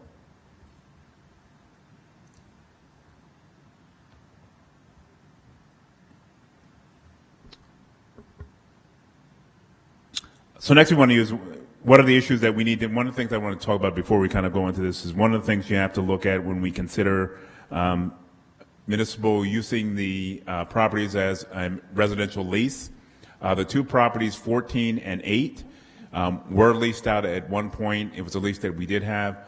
One of the issues as we move forward that I just want to let council know is there are some constraints when you're doing a residential lease because we have strong tenant laws in New Jersey. Once you do enter into a tenant lease, it is a difficult time to have a tenant removed, so you need to understand that constraints as we move forward if we wanted to use that. Also, if we were to rent that property for a residential use, and this is for 18 or 14, it would be a bid. It wouldn't be unlike what you would think, would we just be able to rent the property out? We would actually have to go through a bid process in order to do that. And finally, we then become the landlord in terms of maintenance and of the facilities, so that's just something to keep in mind if we move forward. So we get to this question here is kind of how do we evaluate these properties moving forward? And we do have some, and I'll call it a constraint, but it's not really constraints, it's just what the law says, is we have to determine first, are these properties needed for a public use? And then once we kind of answer these questions, it gives us what tools we can kind of use based on what we've determined. One of the options that you have, if we determine that these properties are needed, are not needed for public use, you have two options. One is to sell the property, and if you were to sell the property, it would have to be done at a public auction. It would go to the highest bidder. You can do things like set a minimum price. You can reserve. You could actually reject all the bids if we'd like to, and we can also impose some type of restrictions on the use of the property. And if you look at the other thing you do if you don't need this property is actually enter into a long-term lease. When I say a long-term lease, we're talking 30, and I think you could even up to 50 years where you can actually lease the property. And again, that would be a auction to the highest bidder. And again, you can have some conditions and restrictions on the property. The other option you have on these properties, if we think the properties are needed for some public use, and it could be an immediate use, which we can use at any time. But if we also think that in the future we will need this property for some type of public use, one of the options we have available is we can lease the property on a temporary basis. I'm calling it short term, but it could be 5, 10, 15 years. It could be even shorter. We can actually lease the property for another use while we determine what that final use could be. So what we need to consider tonight is just want to kind of give you what those options are, get some input from council in terms of are there some specific uses, and I'll just give two areas which what we can do for the property. If we believe this is not, we don't have a future public use, we could just, one, sell the property or lease it. There has been some discussions previously about using the property for affordable housing. There are a number of different things that we can kind of throw out there and how to use the property and in what ways we can use the property. So at this point, I'm just looking for some input in terms of giving the committee some guidance on what are some of the possible things that we'd like to look at so the committee can begin the work of kind of looking at the individual properties and what the uses we're thinking of. Is that a question Question, you yes. want like input on right Yes, now? Okay, yes. all right, yeah, Ms. Kremler? And it doesn't have to be exclusive, really this is just brainstorming at this point. I know, before we even start the discussion, I just want to remind, some of the council members weren't on council, that this isn't free money. I mean, we've paid for this, and we went into debt for this when we were helping PFARs. So we owe the money on it. It's not like we just have these properties that we can now play with. I think we have to decide, whatever we do, is it something, to be fiscally responsible, we have to decide, A, are we going to sell them and pay off some of that debt, which might be a way to look at it, or is it, if we decide to do something else, it should be something that we would decide to go to bond for, since we did bond for it. So that's what the point that I wanted to make. Whatever use we decide to do, keep in mind that we're paying for it. especially when we have all of the affordable housing thing, developments coming up that may cost us money. Yeah. So I have a couple of initial thoughts, I think both of which are responsive to your comments, Jenny. One is that, these two residential properties, we've got some group homes in the current affordable housing plan, and these might be suitable for that, and that would be money that we would otherwise need to spend to acquire properties. So I think that should be looked into. And then for the former PFARS building itself, I'm just curious whether anybody has thought about relocating the Capitol Health ambulance out of the Harrison Street Firehouse and possibly some of the other uses that are in there, just because I feel like that building maybe, or that site has more potential than this site. And so without prejudging what could happen at the Harrison Street Firehouse, it just seems to me like it's worth thinking about. I know that when we looked at the Harrison Street lot as a possible location for the relocating the fueling tank, there were certain things that were sort of taking space in that building that seemed pretty low value uses. And so if they could move over here, maybe you could make better use of that property or sell that property for more than we could sell this one for. Ms. Niedergang? And then we'll turn over here. So my initial take is that property values seem to be going down right now, and just from a fiscally responsible standpoint, and also the fact that real estate in Princeton is a scarce resource, and there may very well be a need that we have going forward. My inclination, open to other opinions, would be to hang on to it for now. I agree with David's suggestion about, we're seeing group homes as being part of our affordable housing plan. This is a location where people can walk to jobs at McCaffrey's and various other places like that. So it seems that's an option I'd definitely like to consider. And a question and then another thought. So the question is, you specifically said, Mr. DeShields, that for both selling and a long-term lease, we'd have to go to auction. Is the same rule apply for short-term lease? Yes, there are other options. There's actually a private lease, and I think you can explain that. There's other ways to do it, but more than likely the process that we would end up having to do is a public, but I'll let Tricia go through there are other options in terms of a private, and you can kind of explain I'll try that. to give you the Reader's Digest version. So the default, it's like with public contracts, the default whether you're selling or leasing is to bid it. There are then exceptions where you can do either a private sale or a private lease. All that means is it's negotiated rather than bid. And there's a number of different categories, but basically the easiest way to explain it is that you could do a negotiated lease or a negotiated sale if it's to another governmental entity or a nonprofit. The whole point being it's another type of organization that is also going to put the property to a public or quasi-public use. So the length of the lease is not what would determine it. It's how the property is going to be used and who you're either leasing or selling to. So in the statute, there's a long list of nonprofits to whom you can lease.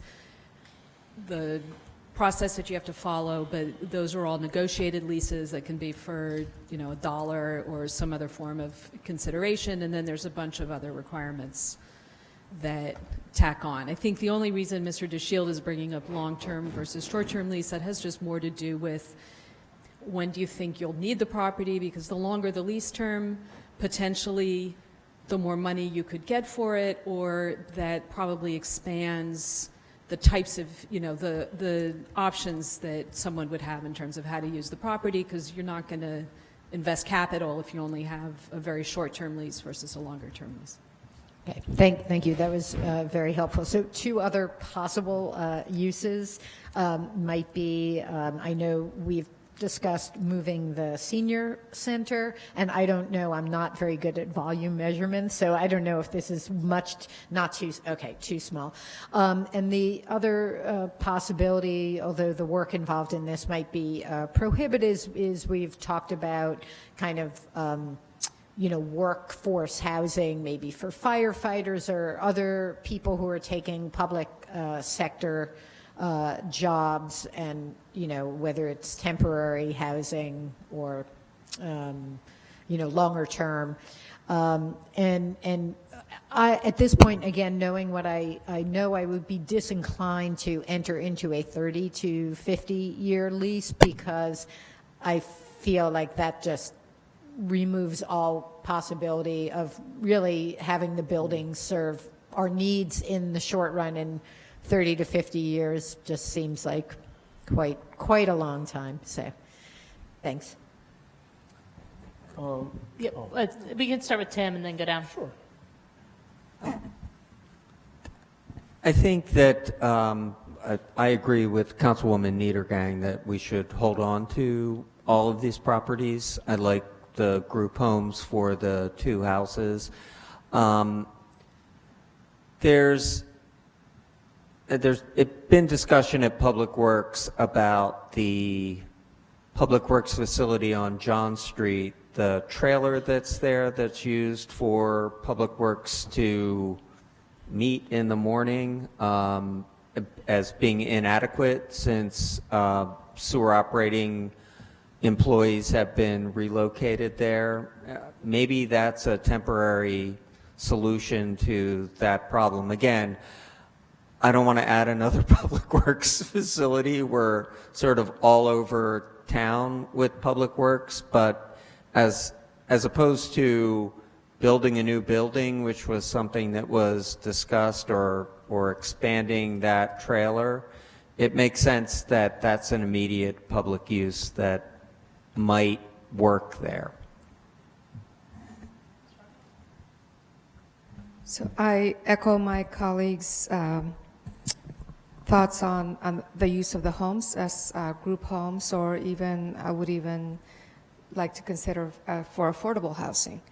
As far as the former PFARS building, I really would like to hear from the community if there's other pressing needs that we could consider for use of that building. I know it's not, the size is not large enough to consider for the senior center, but perhaps there are other pressing needs that our community would like to provide input that we could consider. And maybe I can help answer that. One of the issues that comes up all the time are a lack of meeting spaces in town. So that could be one idea for the larger PFARS. I thought you were going to say youth center. Oh, I could add that. a youth center.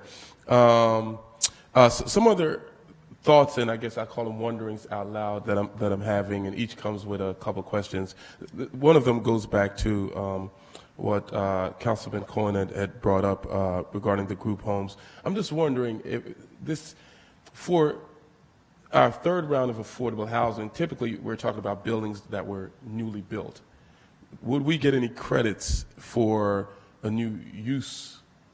So we'll still get credit for beds in there. Okay. So yeah, just wanted to clarify that, which is another reason why I think it's a good idea. The other thing is just a thought that I'll put out there is every now and then the issue comes up of a possible hotel at the One Monument site, and we're always wondering about where should we place some of the offices that are there now. So maybe some, I know two of the 2 houses are residential. I'm wondering if we can consider, and of course we have the power to do some, well, we can't do spot rezoning, but I'll just put it out there. We can think of the pros and cons and how to make it happen later on, but possibly think of maybe relocating, as we look into that, the possibility of bringing a hotel there, is looking at relocating some of the offices, municipal offices or organizations that are using the One Monument site to relocate them to the PFAR site. And of course, there's the 2 residential houses. I don't know if that would be permissible use there, but that's something to consider. I just want to mention, as a municipality, you aren't subject to your own zoning laws. So if you own the property, you can use it in whatever way you think is in the best interest of the public.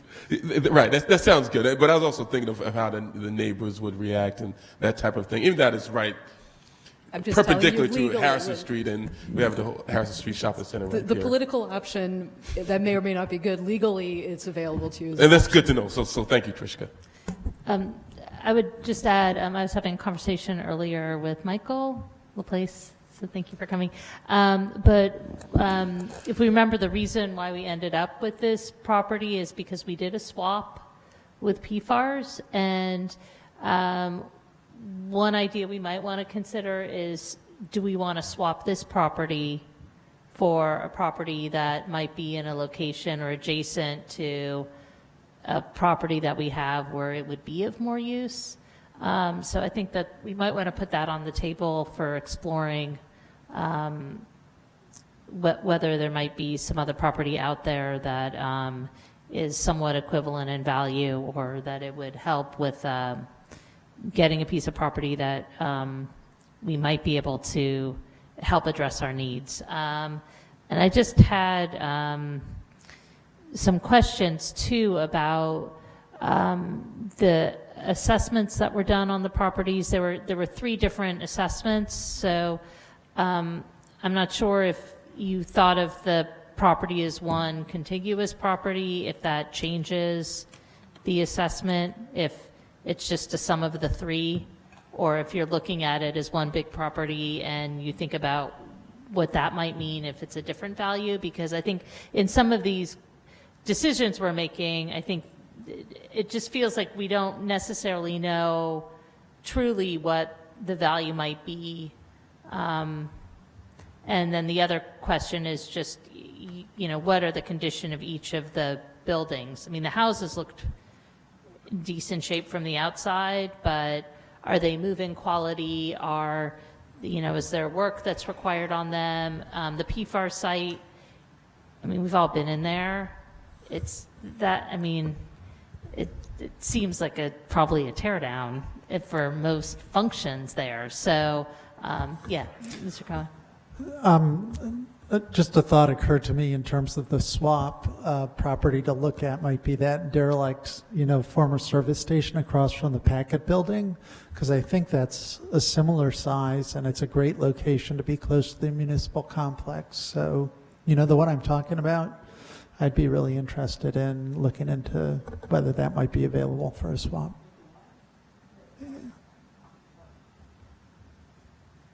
If there are no more questions, I just want to make a little comment that these houses were built in 1955 when people thought that 1,240 square feet was adequate for a home, and I think that's just a really sobering comment on where we are now in terms of our environmental future. So I don't know what to do about that, but I would, just sort of piggybacking on that a little bit, is that if we're thinking of these homes for group homes, I think it would be helpful to get one of our group home partners to just take a look at it, because oftentimes they have very specific things that they need to make a group home work. Obviously, like there's some groups that will want to make sure that it's a ranch. These homes aren't, obviously, but is it configured in a way, and how much work would they need to put into it, and would it be worth it? it's probably a single bathroom, so you almost definitely need to. Right, and does that rule it out for something? So it'd just be helpful to know if that's, if these are even good candidates for that.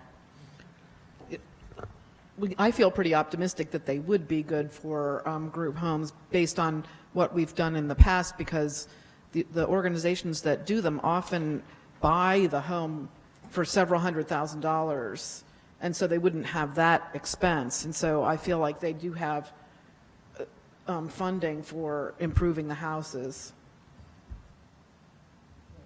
I mean, you didn't talk about the layout of the house, but I'm assuming they're I don't know if you know, but like 3 bedrooms, one bath? Would that be 2 bed?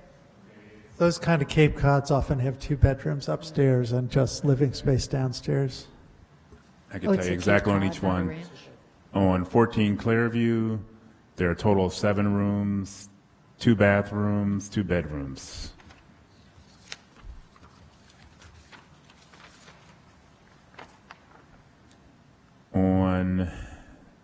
And there's a basement area in there in the first one. And then on 8 Clearview, total of 8 rooms, 2 bedrooms, 2 baths.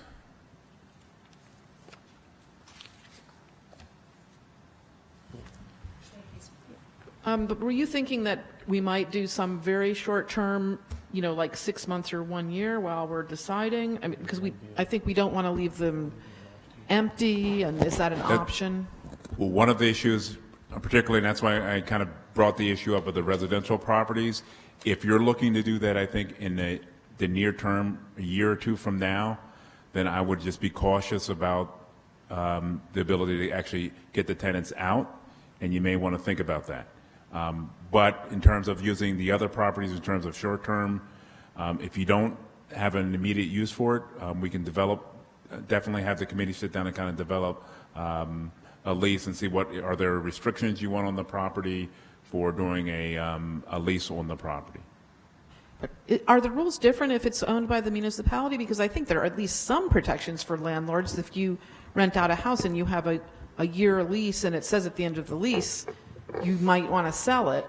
Is it really that risky? I think, Mark, one thing I'm going to suggest is, yes, there are risks, but if that's a direction that you want to go in, just a straight short-term residential lease, I'll ask one of our attorneys who does a lot of residential and commercial real estate to just give us an evaluation of how much risk is associated and are there provisions that we could build in that would lessen or eliminate the risk. My recommendation, just because this is a lot of information and I think that council's digesting it, is that we have a subcommittee delve into these issues and maybe bring back some options and have them a little bit more fleshed out in terms of some of the pros and cons and what the options might be. So I don't think we're ready to appoint that tonight, but please let me know if you're who's interested in helping with this. But just to clear one thing up, it does seem like that people like the idea of a group home, of group homes if possible.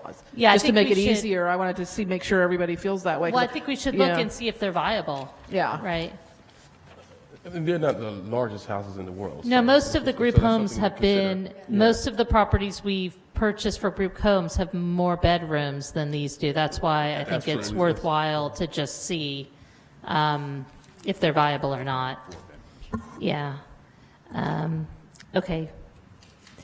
Thank you. And this is a good problem to have. And I think whatever we do, I think we always have the option too of just selling them outright and using that money to help pay down the debt for PFARs and that building, the new building. Okay.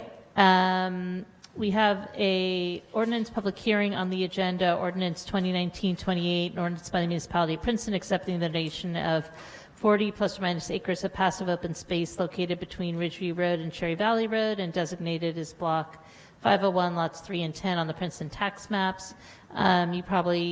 This is seeming very familiar. This ordinance keeps popping back and we keep putting it off because we're still trying to work with the homeowners association to see if we can get something that's going to work. So the public hearing is going to continue. Do I need to open it, Trishka? Or I can just say, okay, the public hearing is going to continue and be carried over to November 18th, 2019. Okay. Next is ordinance introduction, ordinance 2019-36, an ordinance of the municipality of Princeton concerning long-term parking at the Princeton Station metered parking yard and amending the code of the Borough of Princeton, New Jersey, 1974. Did you want to say something about this, Eve? Sure. This is something that public transit has been working on, and our engineer, Deanna Stockton, has been very helpful in providing information about how the Dinky lot has been used. Most people who use it park 24 hours or less, but a certain subset, maybe about 5%, do park for 2 nights. So after much debate on whether to go for 24-hour limitation or 48-hour limitation, the Transit Committee and the mayor and I have opted for 48 hours. And I should say the purpose of this is to free up parking at the Dinky lot on the assumption that more people will want to park there while Alexander Road is closed, and that somebody parking there for a week could really find another place to park, and so we want to discourage that. On the other hand, our notice time, by the time this ordinance is passed on the, hopefully on the 28th, there is not a lot of notice for people who may have already made plans to go into New York for a weekend. So I think 48 hours is a little more reasonable, and we'll have to get the word out and get signage up. So anyway, that was the ultimate point, was to increase the amount of available parking at the Dinky lot, and the explanation of why it's 48 hours. So. And do you want to make a motion to introduce the ordinance? I move the ordinance. Okay, is there a second? I'll second. So it's been moved by Ms. Niedergren, seconded by Ms. Krumiller. Is there any further discussion? Madam Clerk, please call the roll. Ms. Niedergren? Oh, sorry. Did you have a comment? Oh. Ms. Niedergren? Yes. Mr. Cohen? Yes. Ms. Krumiller? Yes. Mr. Quinn? Yes. Ms. Fraga? Yes. Mr. Williamson? Yes. So the ordinance has been successfully introduced, and the public hearing will be on October 28th, 2019. Next is ordinance 2019-37, an ordinance of the municipality of Princeton concerning loud, continuous, or excessive noise, and amending Chapter 21 of the Code of the Borough of Princeton, New Jersey, 1974. Essentially, what this ordinance would do is give council the ability to change by resolution those early morning times. So the idea would be we introduce the ordinance tonight. If that's successful, we could vote on it on the 28th and also have a resolution that would amend the those truck hours for the downtown businesses. I'll move it. It's been moved by Ms. Krumiller. Second. Seconded by Mr. Quinn. Any questions or discussion? Madam Clerk, please call the roll. Ms. Niedergren? Yes. Mr. Cohen? Yes. Ms. Krumiller? Yes. Mr. Quinn? Yes. Ms. Fraga? Yes. Mr. Williamson? Yes. Okay, the ordinance was unanimously introduced, and the public hearing will be on October 28th, 2019. And next we come to our resolutions. The first is 19306, resolution authorizing and directing the Princeton Planning Board to conduct a preliminary investigation to determine whether certain property located on Thanet Road, designated as Lot 4 in Block 5502 on the tax map of Princeton, meets the criteria for designation as a non-condemnation redevelopment area. And just to give a little bit of background on this resolution, we are in the middle of our affordable housing mediation, so, and this property is one of the properties we're talking about as potentially being part of that. And we are looking at all of the tools right now at our disposal. One of those tools is redevelopment, and it allows towns to have higher control and flexibility to tailor the plan to the property in a way that's not possible with standardized zoning. And it also allows for the town to gain community benefits. The vote tonight is just to initiate the process to see if this property even qualifies for redevelopment. The redevelopment process has many steps, including review by the planning board. There'd be a public hearing at the planning board. It would then come back to the council, and there's multiple steps after that. So what council's voting on tonight is just that first step of initiating the process to see whether this property qualifies. Let me get it, I just want to get it on the table and then get council questions, and then we'll answer any questions we're able to.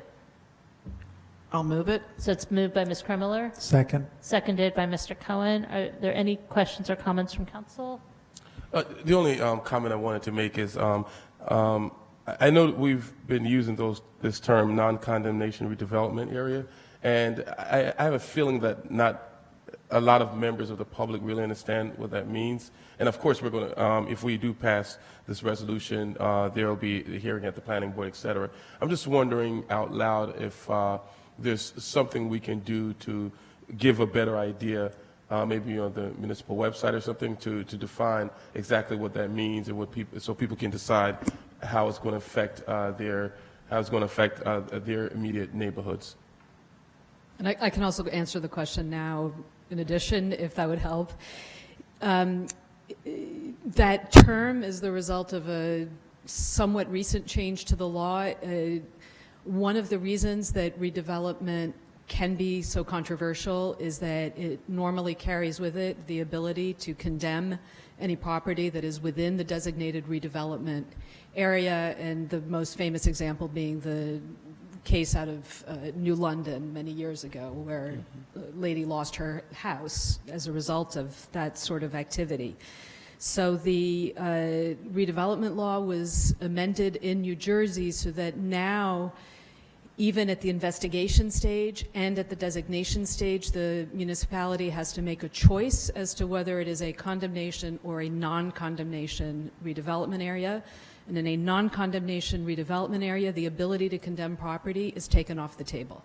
So it's a benefit to the owners of the properties within the redevelopment area, and it gives that measure of comfort that the government or the designated redeveloper cannot just come and take their properties. So that's really that's the difference. But under the statute, you have to, even at this first step, when you're asking the planning board to investigate whether the property even meets criteria for designation, even at that initial step, you have to tell the planning board, is it investigating the area as a condemnation redevelopment area or a non-condemnation redevelopment area? So that's where that term comes from. Right.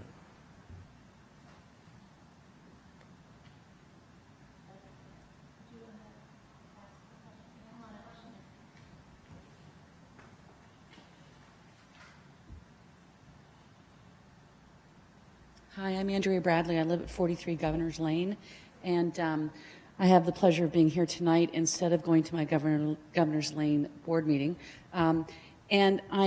We are concerned about what the community is going to, or what's going to happen to that property, in part because though we live next door, we're living in a communication vacuum. I heard about this resolution today at about 3 o'clock. Because Kristen Applegate lives in our community and she was aware of the agenda for the university matters, or the matters that affect the university. So I'm concerned that there are words like duly noticed public hearing, things like that, and we're still not hearing about this. So I have many questions, but my first real question is a process question, which is who gets notified? When does that happen? And is that the point at which we can ask questions about what redevelopment, what additional tools would be available to the municipality? One thing that we all are aware of is that this tool has been used in other circumstances, not always to great success and agreement with neighboring properties. The seminary is a current example. And we don't want to find ourselves behind the 8 ball in this discussion. So I would say that you can ask questions anytime, and we'll let you know. If we're able to answer them, we'll answer them, and if we're not, we'll let you know that we're not. Somebody else, I think, can answer the question about like the official noticing. I imagine that's at the public hearing stage at the planning board, and also there must be public hearing also when it comes back to council at some point, or not? So I'll just, if it would help, I'll just run through the process really, really quickly. Under the redevelopment law, there's a back and forth. It kind of ping-pongs between the council and the governing body and the planning board. So step one, which is where you are now, you cannot even go the path of redevelopment until first there's a determination that the property or properties in question meet one of several criteria that are outlined in the statute, and they're very specific. Only the planning board can do that investigation, but the planning board can't do the investigation until the governing body directs it to do the investigation. So step one is the governing body tells the planning board, go look at property X or properties X, Y, and Z, see if they even meet the criteria that are in the statute. Planning board then takes up that investigation, and before making its recommendation to the governing body, it has to have a public hearing on the results of its investigation. The notice, I believe, and I don't have the statute right under my nose, which is a mistake, but the notice is really to the owners of the properties that have been investigated, because they're the ones that are going to bear the brunt of whatever happens next. And they have a limited period of time then to challenge any designation. So really the noticing requirements are for the property owners, so they get specific notice. I cannot recall if there is a notice requirement in the newspaper. Now, keep in mind, what the statute requires is just those are the minimum notice requirements. Nothing prevents the municipality from providing a whole lot more public notice. And my feeling as a lawyer is more notice is always better than less. If the planning board decides that it meets one or more of the criteria well, either way, whatever the determination is, it reports that back to the governing body. Then the governing body, assuming that the investigation said, yes, it does meet the criteria for designation, that doesn't bind the governing body. Then it's up to the governing body whether to actually designate it as a redevelopment area. The governing body could say, thanks, we're thrilled that it meets the criteria, but we're not going to do it. Then, if you decide to designate the property as an area in need of redevelopment, that's done by resolution. Then someone has to actually prepare a redevelopment plan, and that is what will determine how the properties can then be developed. And this is where you can be much more prescriptive and directed than you can be in a zoning ordinance, and very, very tailored. That plan has to be adopted by ordinance, and it goes through the same notification and public hearing requirements as an ordinance would. And it's often, I liken it to a master plan and a zoning ordinance in excruciating detail, if you want it to be, all rolled up into one. And there, the public notice requirements really are just the same as they would be for an ordinance. So I think if you are the property owner, probably the most critical stage is whether your property does or doesn't get designated as being in need of redevelopment. If you are everybody else, especially the abutting property owners, probably the most important step is the redevelopment plan, because that's what's going to affect how that parcel then gets developed. And there's lots of opportunity, obviously, at that point for public input because it's done by ordinance. Can I just follow up on that? So Governor's Lane is where Andrea Bradley lives, is very easy to reach because they have a homeowners association. What's our mechanism for making sure that we reach the other surrounding properties and neighbors? I'm asking the mayor and Councilwoman Krumiller, since they have the most experience, or maybe Councilman Cohen. Did you want to say something? I can just say, based on the process that was followed for the seminary redevelopment, which started before I was chairing that ad hoc committee, but I do know that there was a notice that went out to neighboring property owners within 200-foot radius. So those are certified letters, just like any property owner would be required to send out if they had an application coming before the planning board. There was some deliberation at that time whether to widen the radius from 200 to 500 feet, but it was ultimately decided to keep it at 200 feet. But you draw that radius from the farthest boundaries of the zone that's being designated. So it would be 200 feet from the northeast property, corner of the property, and 200 feet from the southwest corner, and so on and so forth. I know we also established we have established email communication system, but I'm not sure who actually did that. Was it the planning department that communicated with? So I think that would be a good idea. I mean, in this case especially, if there's an email list that would be easy to communicate with. If we could maybe have a sign up, I think for that we could have a sign up form or something like that. Sure. We've done that for other properties, both sign up for emails, and we've also done more than what the statutory requirement is for actually sending out notices to people. That is something that we've done in the past. I was just going to say, I don't think it's too early to make a statement, though, that this process is going to look somewhat different than the seminary's redevelopment process. It's not being anticipated that there would be a charrette collaborative design process on this site to come to a redevelopment plan.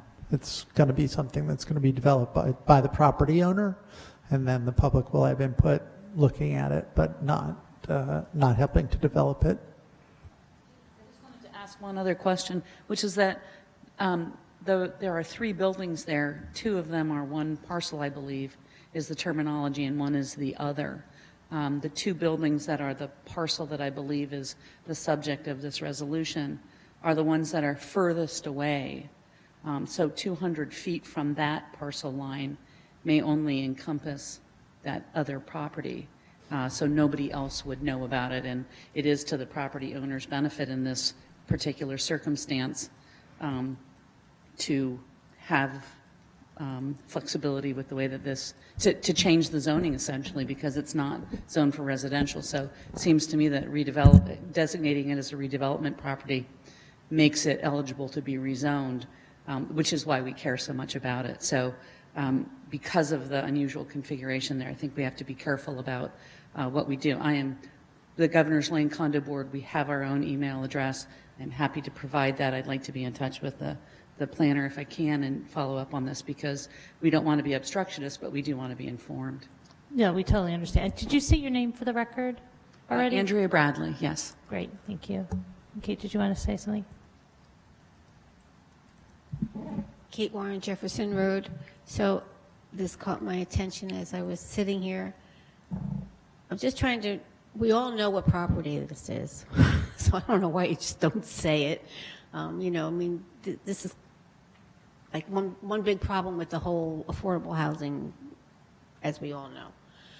I'm just wondering, to whose benefit, if I'm understanding this correctly, to whose benefit does it become a redevelopment project? I think I'm understanding that it would be the property owner benefits. So I'm just concerned about any costs that are going to incur to go through this process to change it to a redevelopment.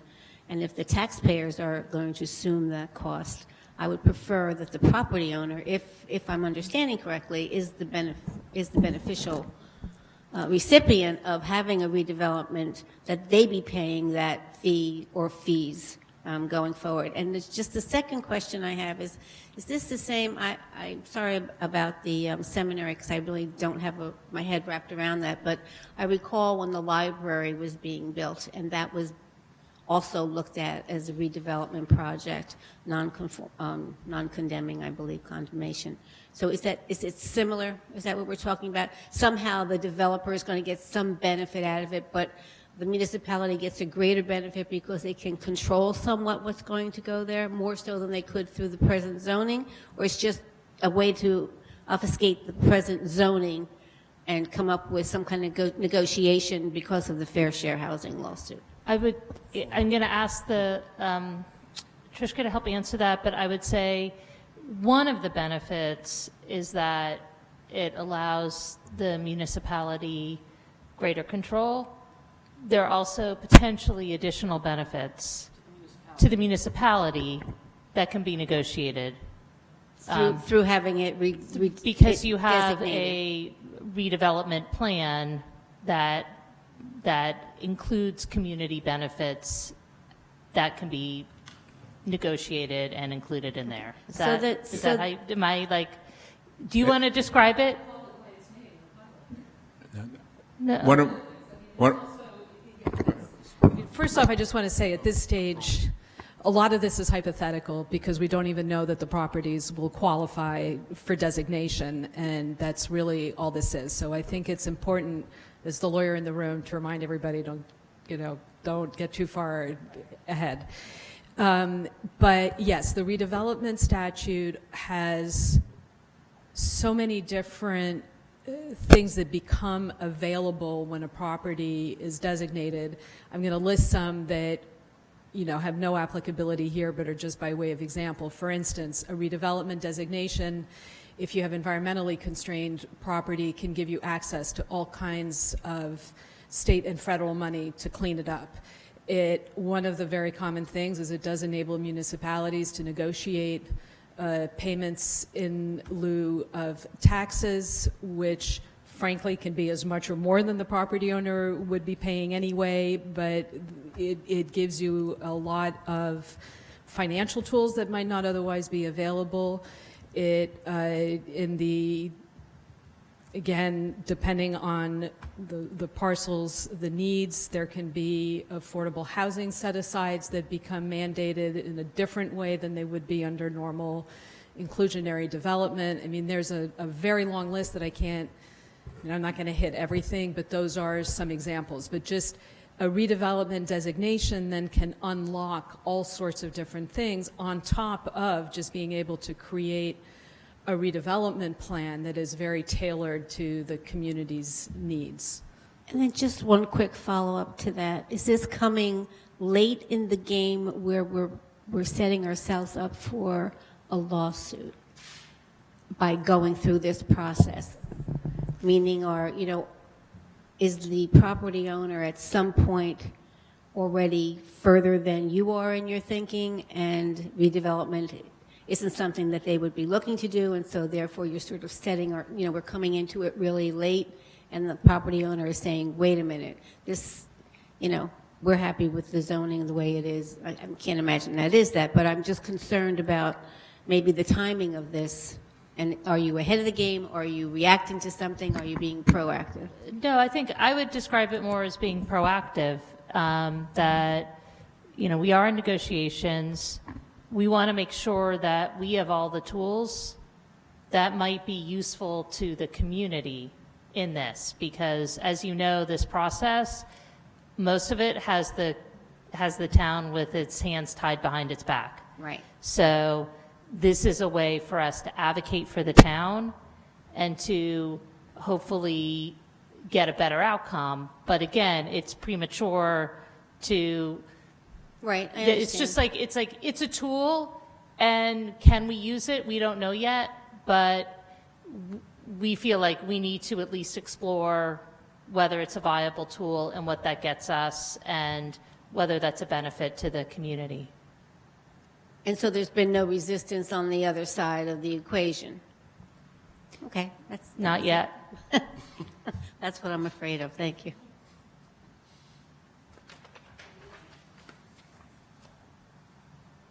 Okay. Are there any other questions or comments on this? All right, all in favor? Aye. Any opposed? Okay, resolution passes unanimously. And next we come to 19307, resolution designating days and times in 2019 when parking time limits and meter fees inapplicable. Is there a motion to approve? So moved. Moved by Ms. Second. Krummeller. Second. Seconded by Ms. Niedergang. All in favor? Aye. Any opposed? All right, resolution passes unanimously. So please stay late, Monday through Friday, starting November 6th. November, December, parking is free after 6 p.m. So if you want to go out to dinner or see a movie or Go to the library. go to the library, do some shopping. Okay, 19308, resolution endorsing application for designation of a special deer management area, an application for community-based deer management plan for 2019-2020. I'll move it. Moved by Ms. Krummeller. Second. Seconded by Ms. Niedergang. Any discussion? All in favor? Aye. All right, resolution passes unanimously. Next is 19309, resolution awarding a contract to Sports and Golf Solutions LLC for the installation of a playground shade canopy at Barbara Smoyer Park in the amount not to exceed $17,800. Is there? I'll move it. I'll move. Second.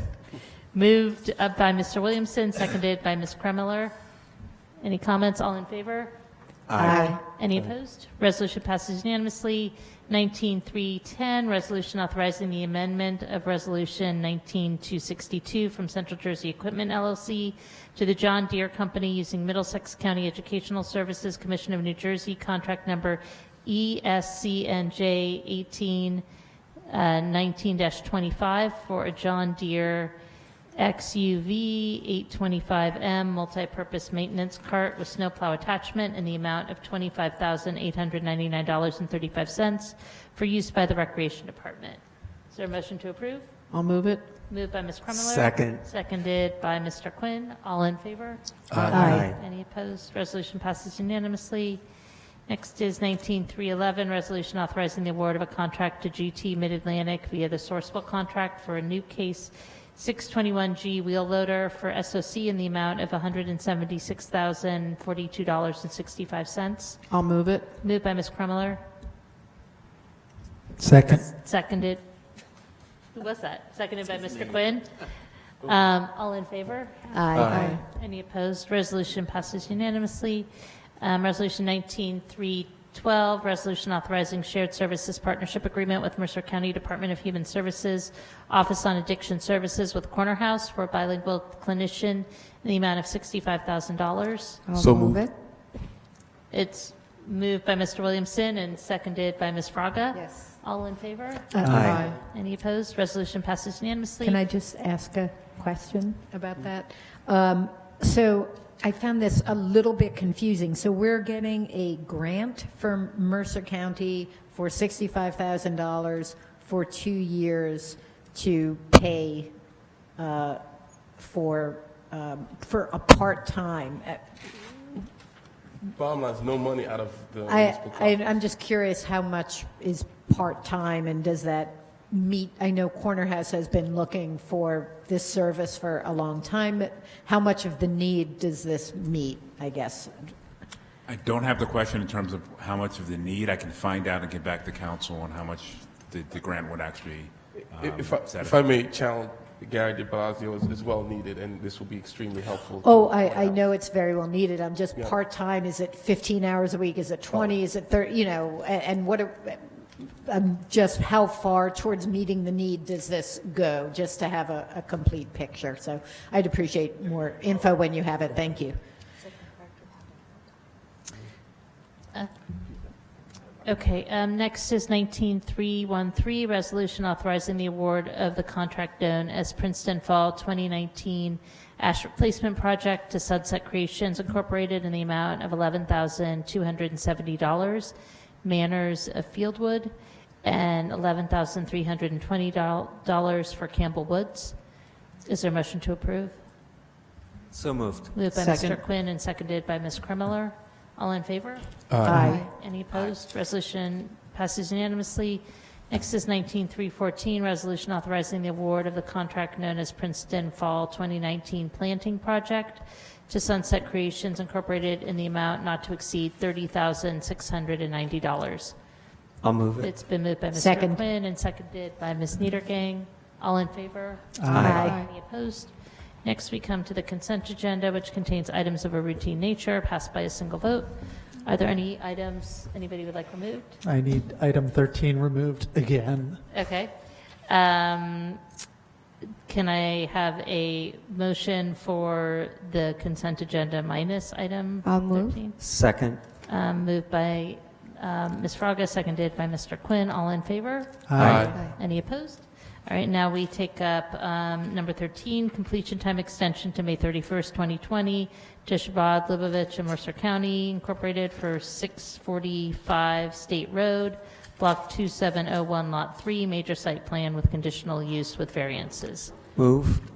Moved by Mr. Quinn, seconded by Ms. Kremler. All in favor? Aye. Any opposed? Resolution passes unanimously with one recusal or abstention. Recusal. And is there a motion to adjourn?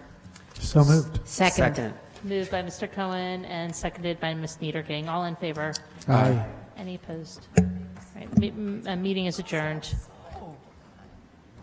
cool. Why the technology is so amazing?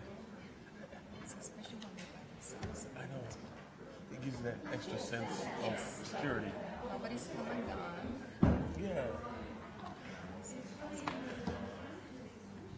It's amazing stuff. Oh, I'm so tired.